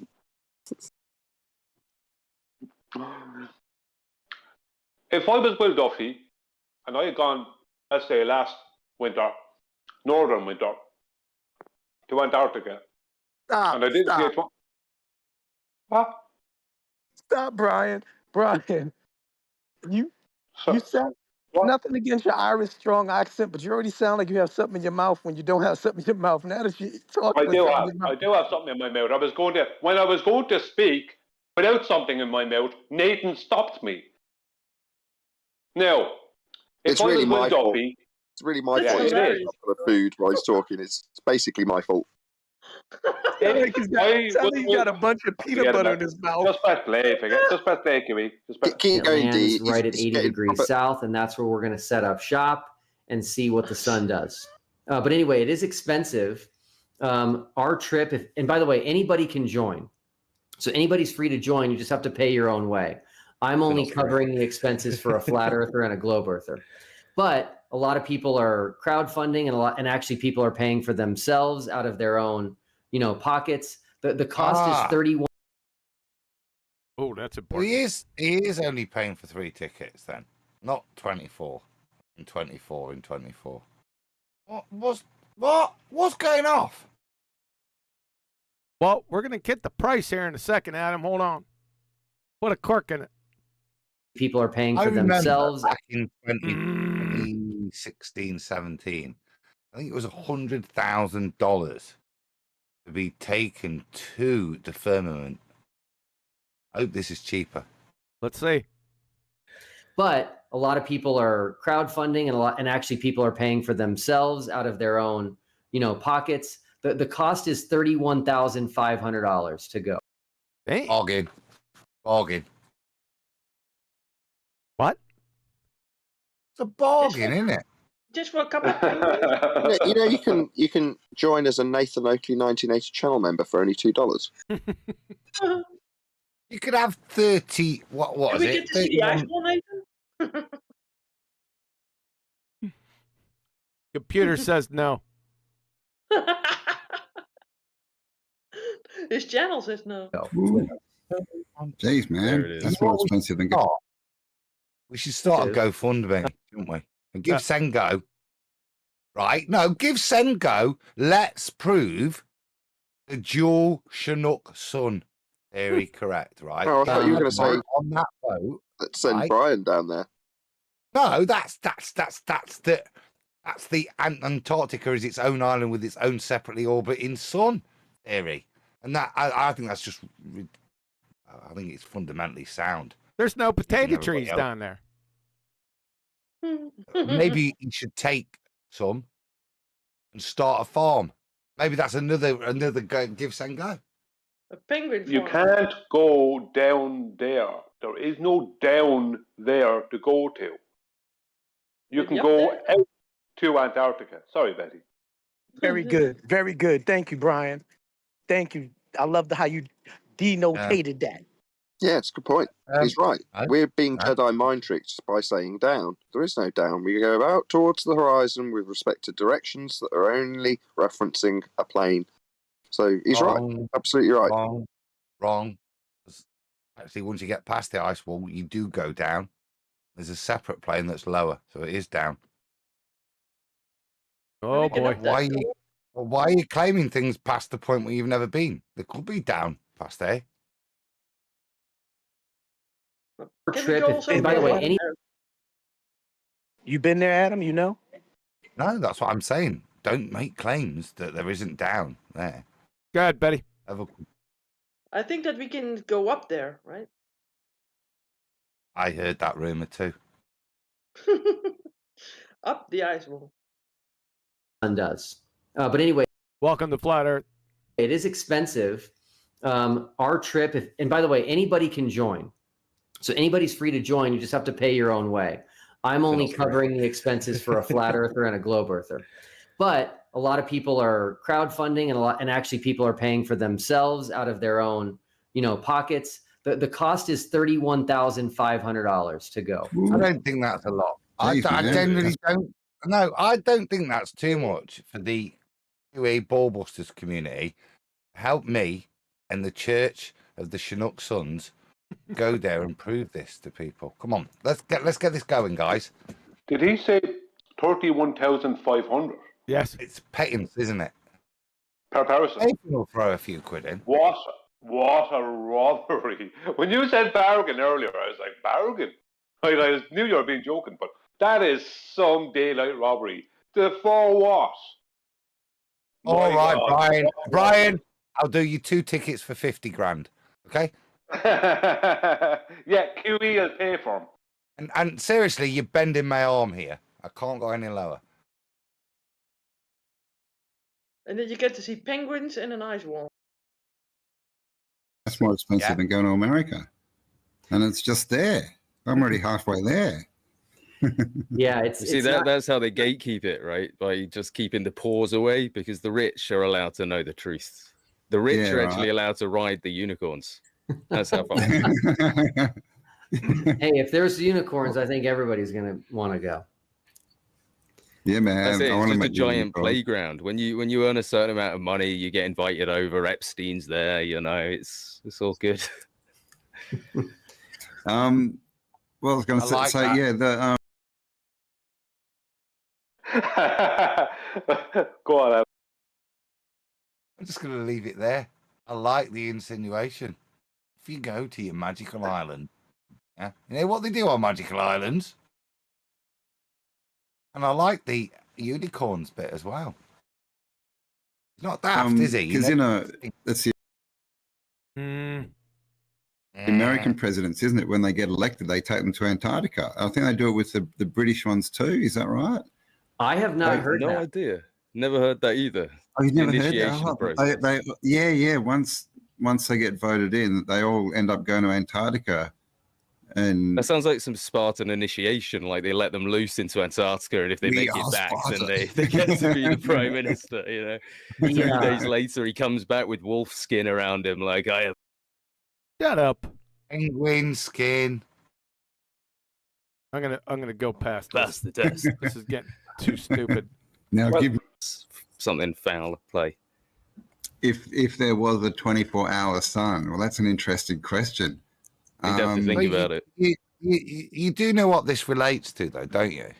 This has actually been put in the mainstream media. It was demonstrated to us strangely as I think it was Patriarch Vril was shown going to Antarctica, and they do this all the time in the mainstream media. That ginger kid who pretends he's a prince. His name? Prince Harry, yeah? They did it with him. They do it with lots of celebrities going and doing this kind of media demonstration. That's what's being shown here. Again, nothing to do with flat or ball, just engagement in a little bit RV truth kind of stuff, yeah? This is a Masonic demonstration, and therefore, if we believe that this is a Masonic demonstration, it's proof they're lying to us. I'd definitely have to look into it. I'm not sure. I mean, I guess that would prove that it's not flat, right? Because that's impossible. Or either that, or Bill Gates and his sun machine would just be up there, messing with us. Yeah, actually, how can we prove that someone? Hold on. There's a new FM, the consequent that's just been postulated. So we've got if Sun Simulator, 24-hour sun. This is what I think is going to be happen. There'll be like McToon on the horizon running with a really big torch. And it is real. It is a ball. Look. That's another plausible. He's postulated it now, and we were taking the piss earlier. That's just as plausible. So, if 24-hour sun in Antarctica, then McToon running along the horizon with a big torch. Just as plausible. We did see a 24-hour sun. Right, it must have been McToon. Fact, mate. If you see it now, you know for a fact that that's McToon running along the horizon with a big torch. So what we got? We Can got you Chinook imagine? helicopters. We've got McToon with a torch. We've got antipodal positioning. Any more for any more? Chinook suns. Oh, Chinook sun. Got 4 so Don't far. forget the GoFundMe. Can you imagine trying to get $31,500 together to spend a few days with McToon? Try and put me off, Brian. Betty. Don't try and put me off. Oh my God. Isn't tying a Maybe it's gigantic ridiculous. light to Well, an air maybe the balloon and then satisfaction, Brian, of leaving him there. just releasing Hey, it at the rumor wrong has it. time. This is the letting it go thing. around. Chinese. Have you seen all created those videos where they fake show sun. 2 suns in the sky? I There's haven't. There's not very many of those. I've seen a couple of them, and the sun is always right next to the other sun, and it's always behind a window. So I think it's a I reflection. think it's lens flare or things like that. Or Yeah, it's it's That's not interesting. Or it's a Chinook suns. Well, I Yeah, say so- it's true. But I what he didn't say said it is was not true. true. Yeah, What he rumor said, has it. what he said is not true. Many people have videoed 2 suns in the sky while they're on a beach. That's not looking through a window. They have the lens of the camera, but they're seeing it with their eyes before they go using it. Now, I don't know why. I don't know what the effect is, but I'm just saying many people have videoed it. He said it's through a window. That's a lie. So what was often the take what was the them to the PayPal address for your Chinook sun GoFundMe? I'm starting to think that that's a bit more valid than we thought. Yeah. That's I've yet to set it up, but you know, if people are all welcome to the House of the Rising Chinook Sun. Tatooine, the Death Star. If it's that's on the main, isn't it? 45,000 to go. It's a truer. It's a true So Earth. what than a about true you, Earth. Luke? If you went and the sun went past and then disappeared, what would that make you think? Is it flat? Well, I would definitely probably lean towards flat if the sun disappeared under the horizon, or well, Was he a flat earth? I thought you said he was a flat earther. He's the guy. Where I've seen this guy is researching ancient history, so King Arthur stuff. I've not. I honestly don't know if he's flat or not. Like I said, I knew it was when I heard the voice, but I can only place him in talking about ancient history, which is what he is, ancient historian, isn't he? And he's talking about British history is where I've heard his voice. Okay. So I honestly couldn't tell you, but the only thing I do know is he's a researcher, and there's a couple of things he says that shows he's a bit smart, even if he doesn't know what's going off. He's not daft. He's just not been. He's not been shown what flat Earth is he? Because look, is this his purpose? Is he the guy that's kind of hosting this? Is he the neutral? We've got the baller and the flat earther, and no, I thought this guy is autodidactic. This guy was. I just assumed that though. The guy that somebody said looks like Brenda. Yeah. Is autodidactic. Yeah. Yes. But this is one of those shows where it's not clearly defined. Looks like Brenda. You missed that. Don't blame me. Don't blame this to me. You can scroll back in the chat and it's there. I just a quote. the first thing I'd say is we're not where we're told we are. Hey Nathan, You know, we've been flown. Does this guy listen? Does this? One of these days. Do you listen? When you guys. Three people have just talked straight through the video, but D's going to get it in the neck. Oh, did y'all start the video? See, that's what I'm saying. I'm not hearing y'all start the video. Anyway, real quick. The next time y'all slay a baller, I need Nathan or Adam to say, bend the knee. Because I've heard it all the time on Game of Thrones and all the TV shows. I need to hear y'all say that after y'all slaying them. Say, bend the knee. That sounds really arrogant. Brother.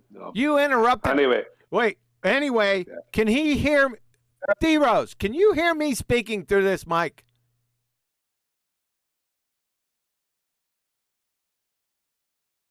Unbelievable. D-Rose, you need to sort out your mic. You can't hear the video playing and you can't hear QE speaking. So you need to sort out the problem. Because you're coming in talking when QE's talking and when the video is playing. Because you're only hearing some of the audience. Yeah, only Brian and Adam can do that. Antarctica, but we're not You really do it all the there. time. Or it's flat. Yeah, that would be. Well, that's another one, right? Yeah. I mean, it's Oh boy. I want a J and two. There we go. This is the one. Eric Anthony. Option D is plausible for sure. Don't know what he's saying, but yeah, that makes sensible. Is it A or B? No, let's go with D, guys. Is he actually pointing out this nonsense? Maybe. You know, we've been flown to Antarctica, but we're not really there. Or it's flat. Yeah, that would be. Well, that's another one, right? Yeah. I mean, it's Although, interesting. to be fair, there's no place they could take. You see, this is Brian's point. Where are they taking you?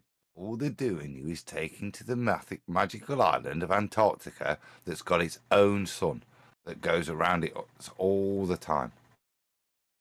Perfectly, if 24-hour sun in Antarctica, then mythical island with its own sun. No, that's not what he's saying.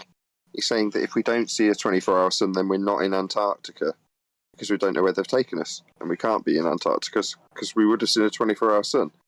Again, if it fails, there's going to be people out there that go, they weren't in Antarctica. Or something like that. That's why the pitch data is going to prove. If no 24-hour sun, I'm in West Bromwich. Yeah. Well, I'm just saying they take them somewhere. They could claim that they weren't taken to the place that they said they were. Whatever. You've heard right. There's going to be, what did you call it? An implosion for the ballers if this fails. For us, it doesn't matter. For the true earthers, their crappy model fails. You know, there's repercussions no matter which way it gets diced. Right? But for them, they're going to be making every excuse under the sun to try and overcome this. They're going to be trying to justify it in some way or another. And I feel that their justification will be like this guy's just listed. Oh, well, they can't have been in Antarctica then. Where there's a 24-hour sun, because that would still debunk the model. You know, they don't have like a secret place that they'll take you just to give you that. Yeah, well, it's. I mean, what about, you know, we've got this Antarctic treaty. Like, what are your thoughts, Luke, on what Antarctica is and what's going on down there? Because, you know, back, what was it, the 40s or maybe 50, they 50 plus countries all signed on. Everyone who goes to war with each other and hates each other, apparently, and they all agreed that no one can go to either pole, really. You can't get to the North Pole either. They got fighter jets up there and stuff. So why do you think that is on a global? Well, I mean, who have got fighter jets? The North Polees? Obviously. That's why you can't go there, isn't it? Yes. I'm more of a historian, so when I go into stuff, you know, I see Roman records of them saying, well, there must be land down south, considering there's land up here. And they had the, you know, Terra Australis for many years, or Terra Incognita Australis, basically unknown southern land. So they knew there was something there. And in fact, there's a brilliant map from, I want to say, 1600s. And they've drawn a globe. It's one of the earliest globe drawings that you can find. And they've guessed at what Antarctica would be. And it's really close to being accurate. Amazing. Like, a bit like, you know, what should I guess Venus's radius to be? Yeah, bit like and then that. I get it right. And you get it right. It's brilliant. What a guess. You would be convinced they'd been there, and they tell you that it wasn't discovered until, I think, 1818 or 1820-ish. So it's quite amazing that they do. So maybe there's a mystery there. Maybe they really did know about Antarctica before. But yeah, I'm neutral. Hold up. So they didn't guess. They knew then. That's what he's implying. Somebody knew. And that's a cluster screw of a sentence. Because Yeah. one minute I'm thinking he's bestowing prophecy upon them, And then it's just basic. Well, they already had a map, and then they stuck it on a ball and made it look like this. Yeah, he had a ball what's map. What's his the point I'm making is what's his claim? I don't know now what he's His saying. claim is let me change his claim to Australia. He's saying before we knew Australia existed, there was this really old map that had Australia on it.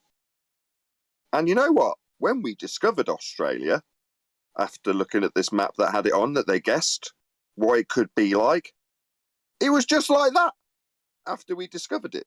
Before that, we didn't know it would be there, but we had a little guess. After that, we actually discovered it, and it was just like they thought it might be. What do you know? That's his argument. Just replace Australia with Antarctica. Yeah. But he's done both because he did talk about that. That's the point. There's Terra Australis and then Terra Incognito, which is then ascribed to Antarctica and stuff in there, I think. Or Terra Incognito is just described as lands unknown because that's all it actually means. Yeah, but the problem is that they had a map that showed Antarctica to be what they expected it to be on the bottom of a ball. And I don't even think that I don't know if they did he give credit supposedly to the person who created this globe map that can't exist. They can't have a globe map. But they've Did he made just give a credit to map. that person? They've made a map that's shown later on to be accurate, and they've labelled it Terra Incognito, which is lands unknown. It's so unknown that they've managed to map it correct. Exactly. That's exactly it. It's ingenious. Yes, we don't know what. Ingenious. We don't know anything about this table except for all the exact dimensions. Go on. I generally would believe what I'm told. Maybe that makes me naive, but you know, a lot of people seem to confer that it's one way. But if I saw something that went against that, then I would totally change my mind and be like, yeah, it's flat. But to answer your question, I don't know why they don't let you go. Isn't it? People claim 60th degree south that they say you can't. Really happening? What? You're questioning why they don't go. 35 seconds ago, the guy below you put a price on it. Yes. Are you nuts? Yeah, he's retarded. I just caught that too. I said, "Aren't you in the discussion?" Adam, do you still think he's not daft? Yoo-hoo, Adam. Adam, let's discuss for a moment why we can't go to Australia. We'll discuss the Australia treaty that prevents us going. And once we conclude the discussion about why we can't go to Australia, we'll book a couple of tickets to Australia. Maybe ponder why we can't go there on the flight there. This is retarded. Sounds legit. Yeah, he's a retard. Haven't you listened to the discussion? Obviously not. He's a baller. Look at it. He's got it in his eyes. Go past. Yeah, is it 66 maybe, and 33 in the north? Is that right? I think that's something like that. Good old Freemasonic stuff. But what latitude again are we going to be at? Well, 80 degrees south.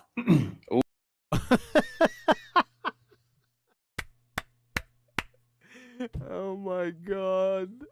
Ooh. Oh wow! So that is pretty low. Yeah. Wow. Okay. Yeah, you just don't know what you're talking about. He's supposedly a historian. And he's conflated this whole conversation based on the Antarctic Treaty. You know that ships go down there, you doofus idiot. Hysteria. This is mind-numbing. You're a retard, son. No. I figured it out. No, what actually happens, right, when they fly there or go on a boat there, they put a little mask on the plane or boat to make it incognito. So you're not really going. There you go. Well, thanks for now that. we can argue about why we can't go. We're not really going. We're incognito. Yeah, and so, you know, both sides have theories as to why there's an Antarctic treaty, and scientific theories why there is an Antarctic treaty. That doesn't make any sense. That's another non sequitur. Boy. We all love They both might be penguins. right, you know? It could be they're hiding something. If the globe model's true, If the globe model's true, what globe model? Anyone shown that today? Nope. Another fallacy. they could be hiding something. If the flat Earth model's true, they could be. There's no flat Earth model. We already been over this a number of times. In every incident, you get a hatch mark. The numbers are pretty big so far there, Duffy. You dozy duffer. Hiding something. These are all, you know, theories and ideas. No, not scientific theories. That's an equivocation fallacy. Bang. And they're all fun and great. What's that? Somebody... oh, he's laughing. Sorry. But the one thing we're gonna know for sure is what the sun does down there. So Campbell, why? No, pause. Suns. Let's not get assumptive here. Well, let's not get assumptive here. Are you a flat earther? Yeah, hold on. To put every point, can't just leave it with a dichotomy. You know, you have to represent the antipodal assumption and McToon running along the horizon with the torch. You can't just ignore all of these things that it could be. I stand corrected. It's like, what's your opinions on it? What was, in fact, the thing that made you go, "Oh, this is flat"? The lack of parallax was what got me. So you looked at the sky and you said, "What I'm walking on, it's flat." That's how you got there. Unbelievably stupid. That's what happens. Me and my wife, we went out for a date. Took her to a restaurant. I said, "Wait a second, honey," because she has some knee problems from an old ski injury. She was doing moguls, trying to impress a guy. He wasn't too impressed with her in the hospital. But anyway, I digress.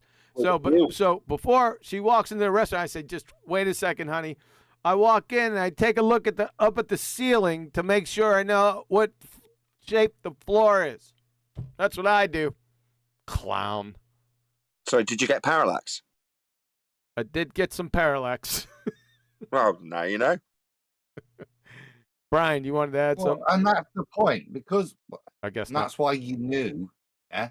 If you look up at the ceiling and there's no parallax, as there should be, then you know that the surface is going to be flat underneath you. That's right. If you look at the ceiling, right, and the lights actually demonstrate parallax to you, actually start looking at the ground that you're walking on, it won't be flat. Right. That's what's just been presented. Yeah? Yes, sir. This is part of the majesty of the heavens, that it doesn't demonstrate parallax. That is so irrelevant, yeah, in terms of what the nature of the surface is. Yeah, you know, that's... But more importantly, okay, so you've now said that what happens above means it will determine what's below by your standards. What they're then presenting suddenly becomes even more acceptable, doesn't it? No parallax means it's flat. Yeah. 24-hour sun means it's a ball. Yeah, it's the same. It's the same nonsense. The stars don't change. The stars don't change. What the hell does that mean? Who knows? And they haven't, you know, like for thousands of years, as far as The stars haven't changed for 1,000 years. Therefore, the Earth's flat. He does know they move nightly, right? I don't know. as we can tell. You know, it's been the navigation of all the ships and everything we've got. Ooh, he stumbled on something here. Bet you he'll divert away from it. Astrology and all these sort of astrology, different disciplines of reading the stars, and they don't change. And you can even see the photos of when they do still time and they photograph Polaris, and all the stars make perfect circles around it. So the problem is, if we're would that be them changing? Yeah. So his base premise. Hold on. His base premise is that they don't change. That's what he said. Yes. Thousands of years don't change. Then Yes. his example was they move around Polaris. So fundamentally changing then. He wasn't specific enough. That's why He's in trouble now. Or if we're moving at the rate they say through space, then as we move, and it's on a curve as well, then the stars that we see, our perspective should change, which means that the stars that we see, they should change as well, as far as we're looking at them. No, they shouldn't. He just doesn't understand the heliocentric timelines. Not that I'm defending the heliocentric timelines. They've come from the ephemeris in the first instance with respect to measurements and accurate documentation of where they'll be above at a given time. That pattern is known, and the pattern will repeat over thousands of years. Yes, he wasn't quite specific enough. But again, the utilisation of their measurement with respect to ground positions and then subsequent utilisation for navigation would be a flat Earth proof. But he doesn't know that. He's just saying in navigation, we also don't see parallax. That's all he's really saying. Yes. And let's say we did see a change in the stars over a year. Let's say the normal cycle changed, right? There were stars that couldn't be seen anymore, and there was new stars. How does that make the Earth a globe? It doesn't. Exactly, Brian. Yeah. So let's say... we have... Go on. Come on. I was just going to say the same thing, but more extreme. I was going to say if you woke up tomorrow, and you got up in the middle of the night tonight, and literally every single star was different. The constellations had all changed because suddenly something's gone click and the new stars have come, and everyone goes, well, does that prove it's flat? No. Does it prove it's a globe? No. It just means that suddenly we've got a bunch of new stars. That's all it means. Yeah, well, the thing is that if you have the preconception, maybe is the right word, that the stars are joint balls of hydrogen and helium plasma and whatever, and the sun is one of those, and whatever, there's planets that are made of whatever. If you have all that idea in your head, then when you see a change, you go, well, that means that I must be on one of these things that I'm pre-assuming those lights are, and that's why that changed.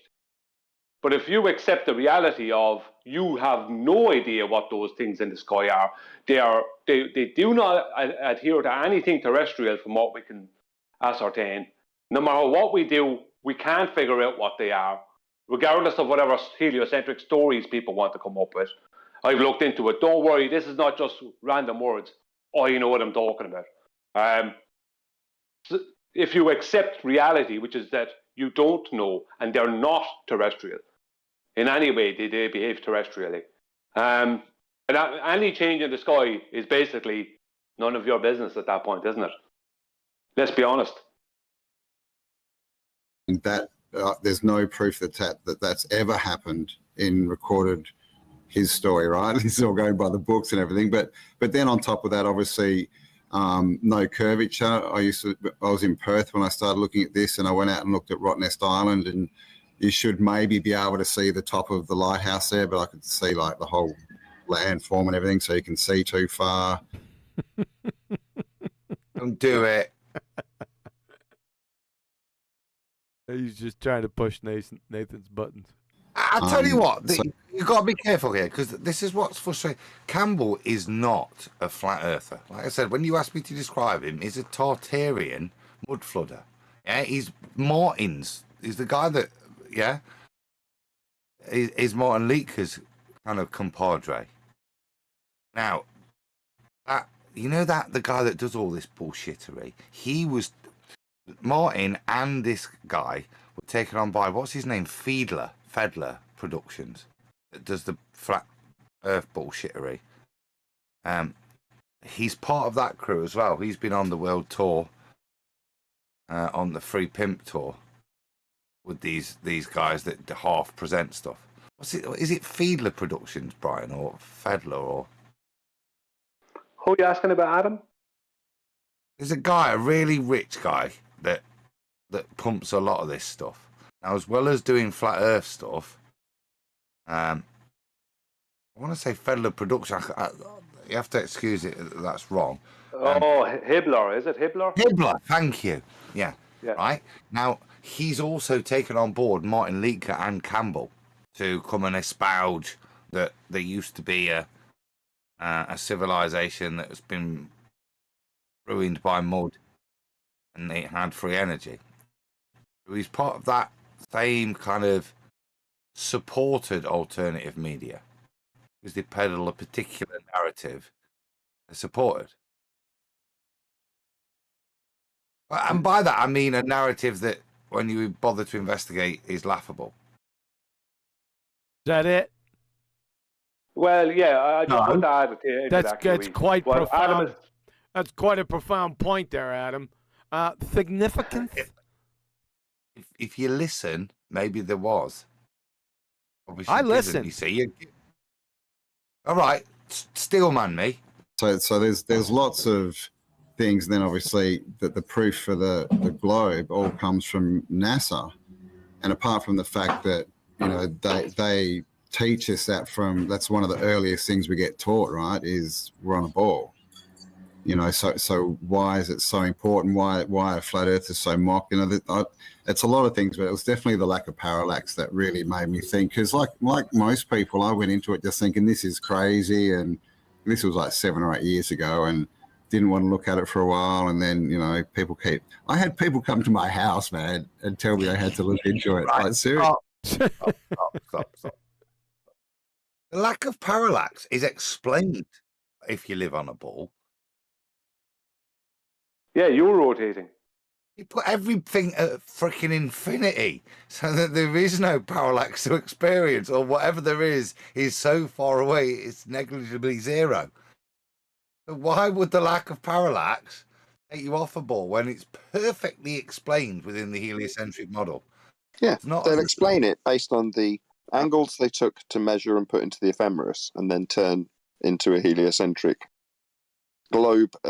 sun-centric system. Well, once they've done that, they will explain that, oh yeah, there will be parallax eventually. Yeah, in 30,000 years, we'll start to see parallax just about here. Or is it 50,000 years? I'm sorry. I mean, what's 20,000 years between friends?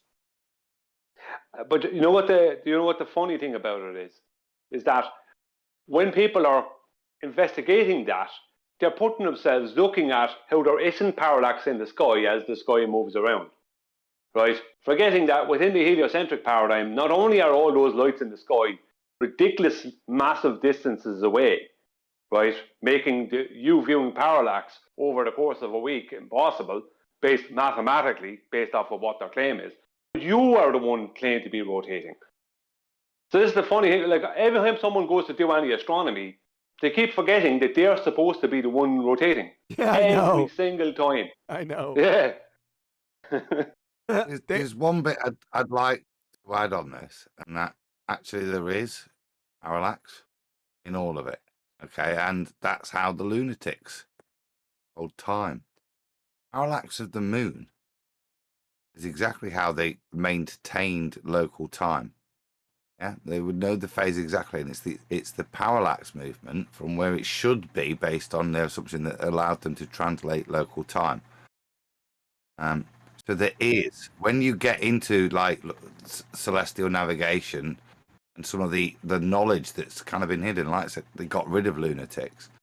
It does demonstrate that within certain luminaries there is a level of parallax. And that level of parallax used to impart knowledge to us. I didn't know any of this. Translating local time. I didn't know any of this. I mean, my research went back as far as the chronometer and how they would synchronize it with that ball thing that they drop. So that is, even though they call it a chronometer, even though they had perfectly accurate Swiss watches 100, 200 years before with the same amazing technology that's probably better than what ends up not winning the prize.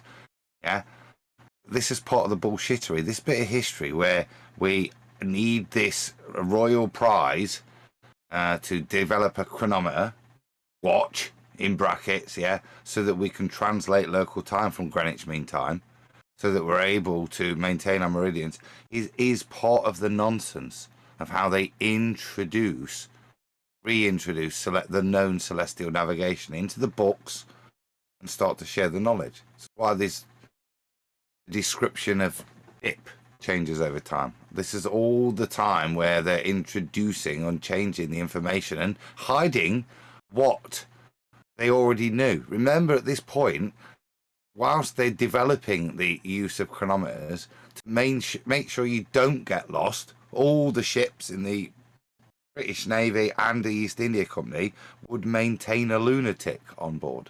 Someone will be able to maintain local time by the position of the moon. It's parallax. Anyway. Wow. That's astonishing. But the moon's... Sorry. I was gonna say parallax against what?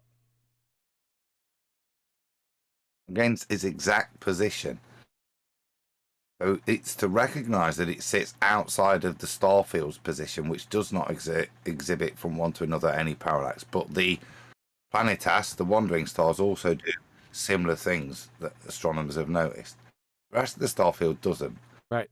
The way that's explained in the heliocentric is to therefore describe it then as a solar system. And therefore they're all close. That's why you get a little bit of parallax, but the rest of the starfield is millions and trillions and quadrillions of light years away. Hence why, even if they are moving, they don't exhibit parallax, which is worthy of explaining why it's bullshit, but probably not here either. All right, fair enough. Betty.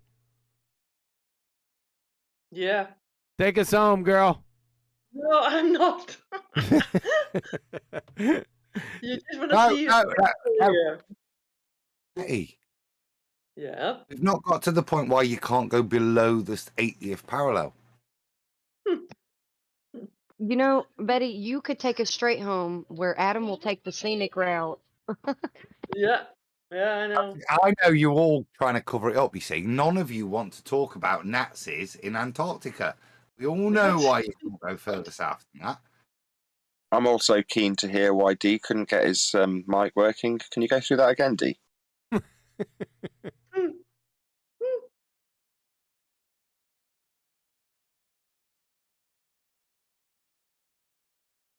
Don't do it, Betty. Don't leave a protracted silence. I was sneezing. Sorry, you had to mute. Otherwise, you guys would have been privy to it. How do you sneeze, Betty? Do you hold all the pressure in your head, or you just let it go? You're like a achoo, or you're like something in between. Unless I want to really provoke, then I will let it really freaking loudly go. I'm not sure if I'm using the term correctly, but I got my children saying this whenever I give them a hard time, or I kind of resist what they ask me. They'll go, "What's up with the inertia?" Is that term being used correctly?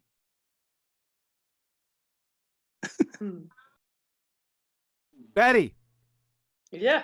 Take us home, girl. Okay. No, I'm not taking thought it so, but I anywhere. don't want to. You have Nathan there. Nathan is a really good, and then he can also promote his channel. Nathan. Subscribe to Nathan Oakley 1980 and Nathan Oakley respectively. Do you want me to do the round out, Betty? I don't mind. Oh, what about Admiral Byrd?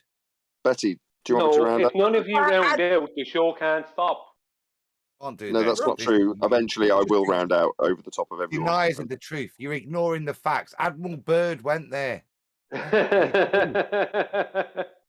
You just brush, try and hand wave, dismiss facts. The American fleet came back in tatters. Betty. Yeah. Destroyed by UFOs.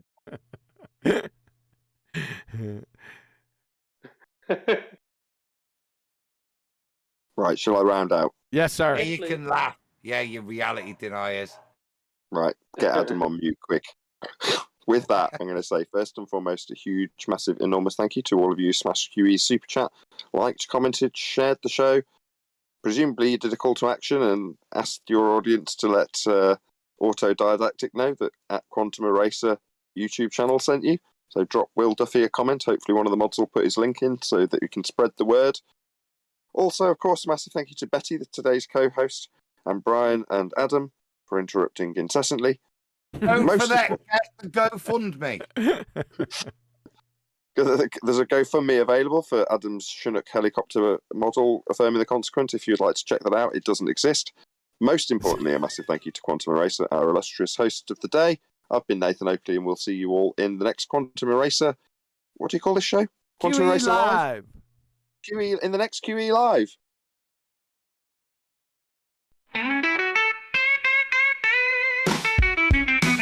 the fragile realm where mysteries abide, there walks a man with knowledge as his guide. They call him QE, the quantum eraser. Get some, girl. He moves through the world with purpose and grace, destroying beliefs at steadfast pace, asking what science and what's math. His wisdom cuts through like tempered glass. They call him QE, the quantum eraser.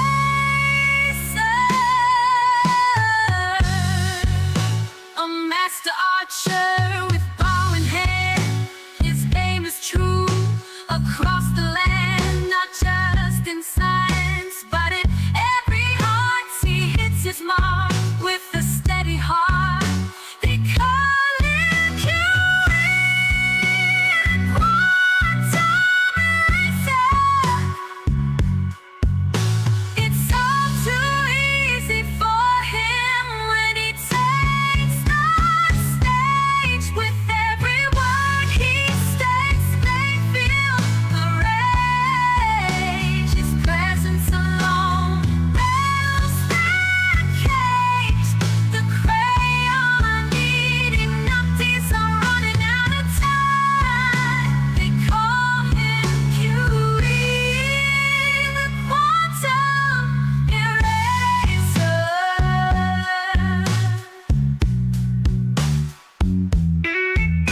With every swing of the cowbell, the illusion fades, and with each strike, the glow-burst illusion degrades.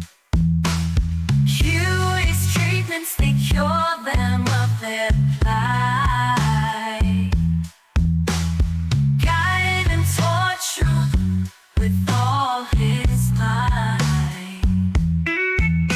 They call him QE, quantum eraser. The hardest thing about being a Glober is telling your daddy you're gay, oh so gay. That's why they need QE's treatments. They call him QE, quantum eraser.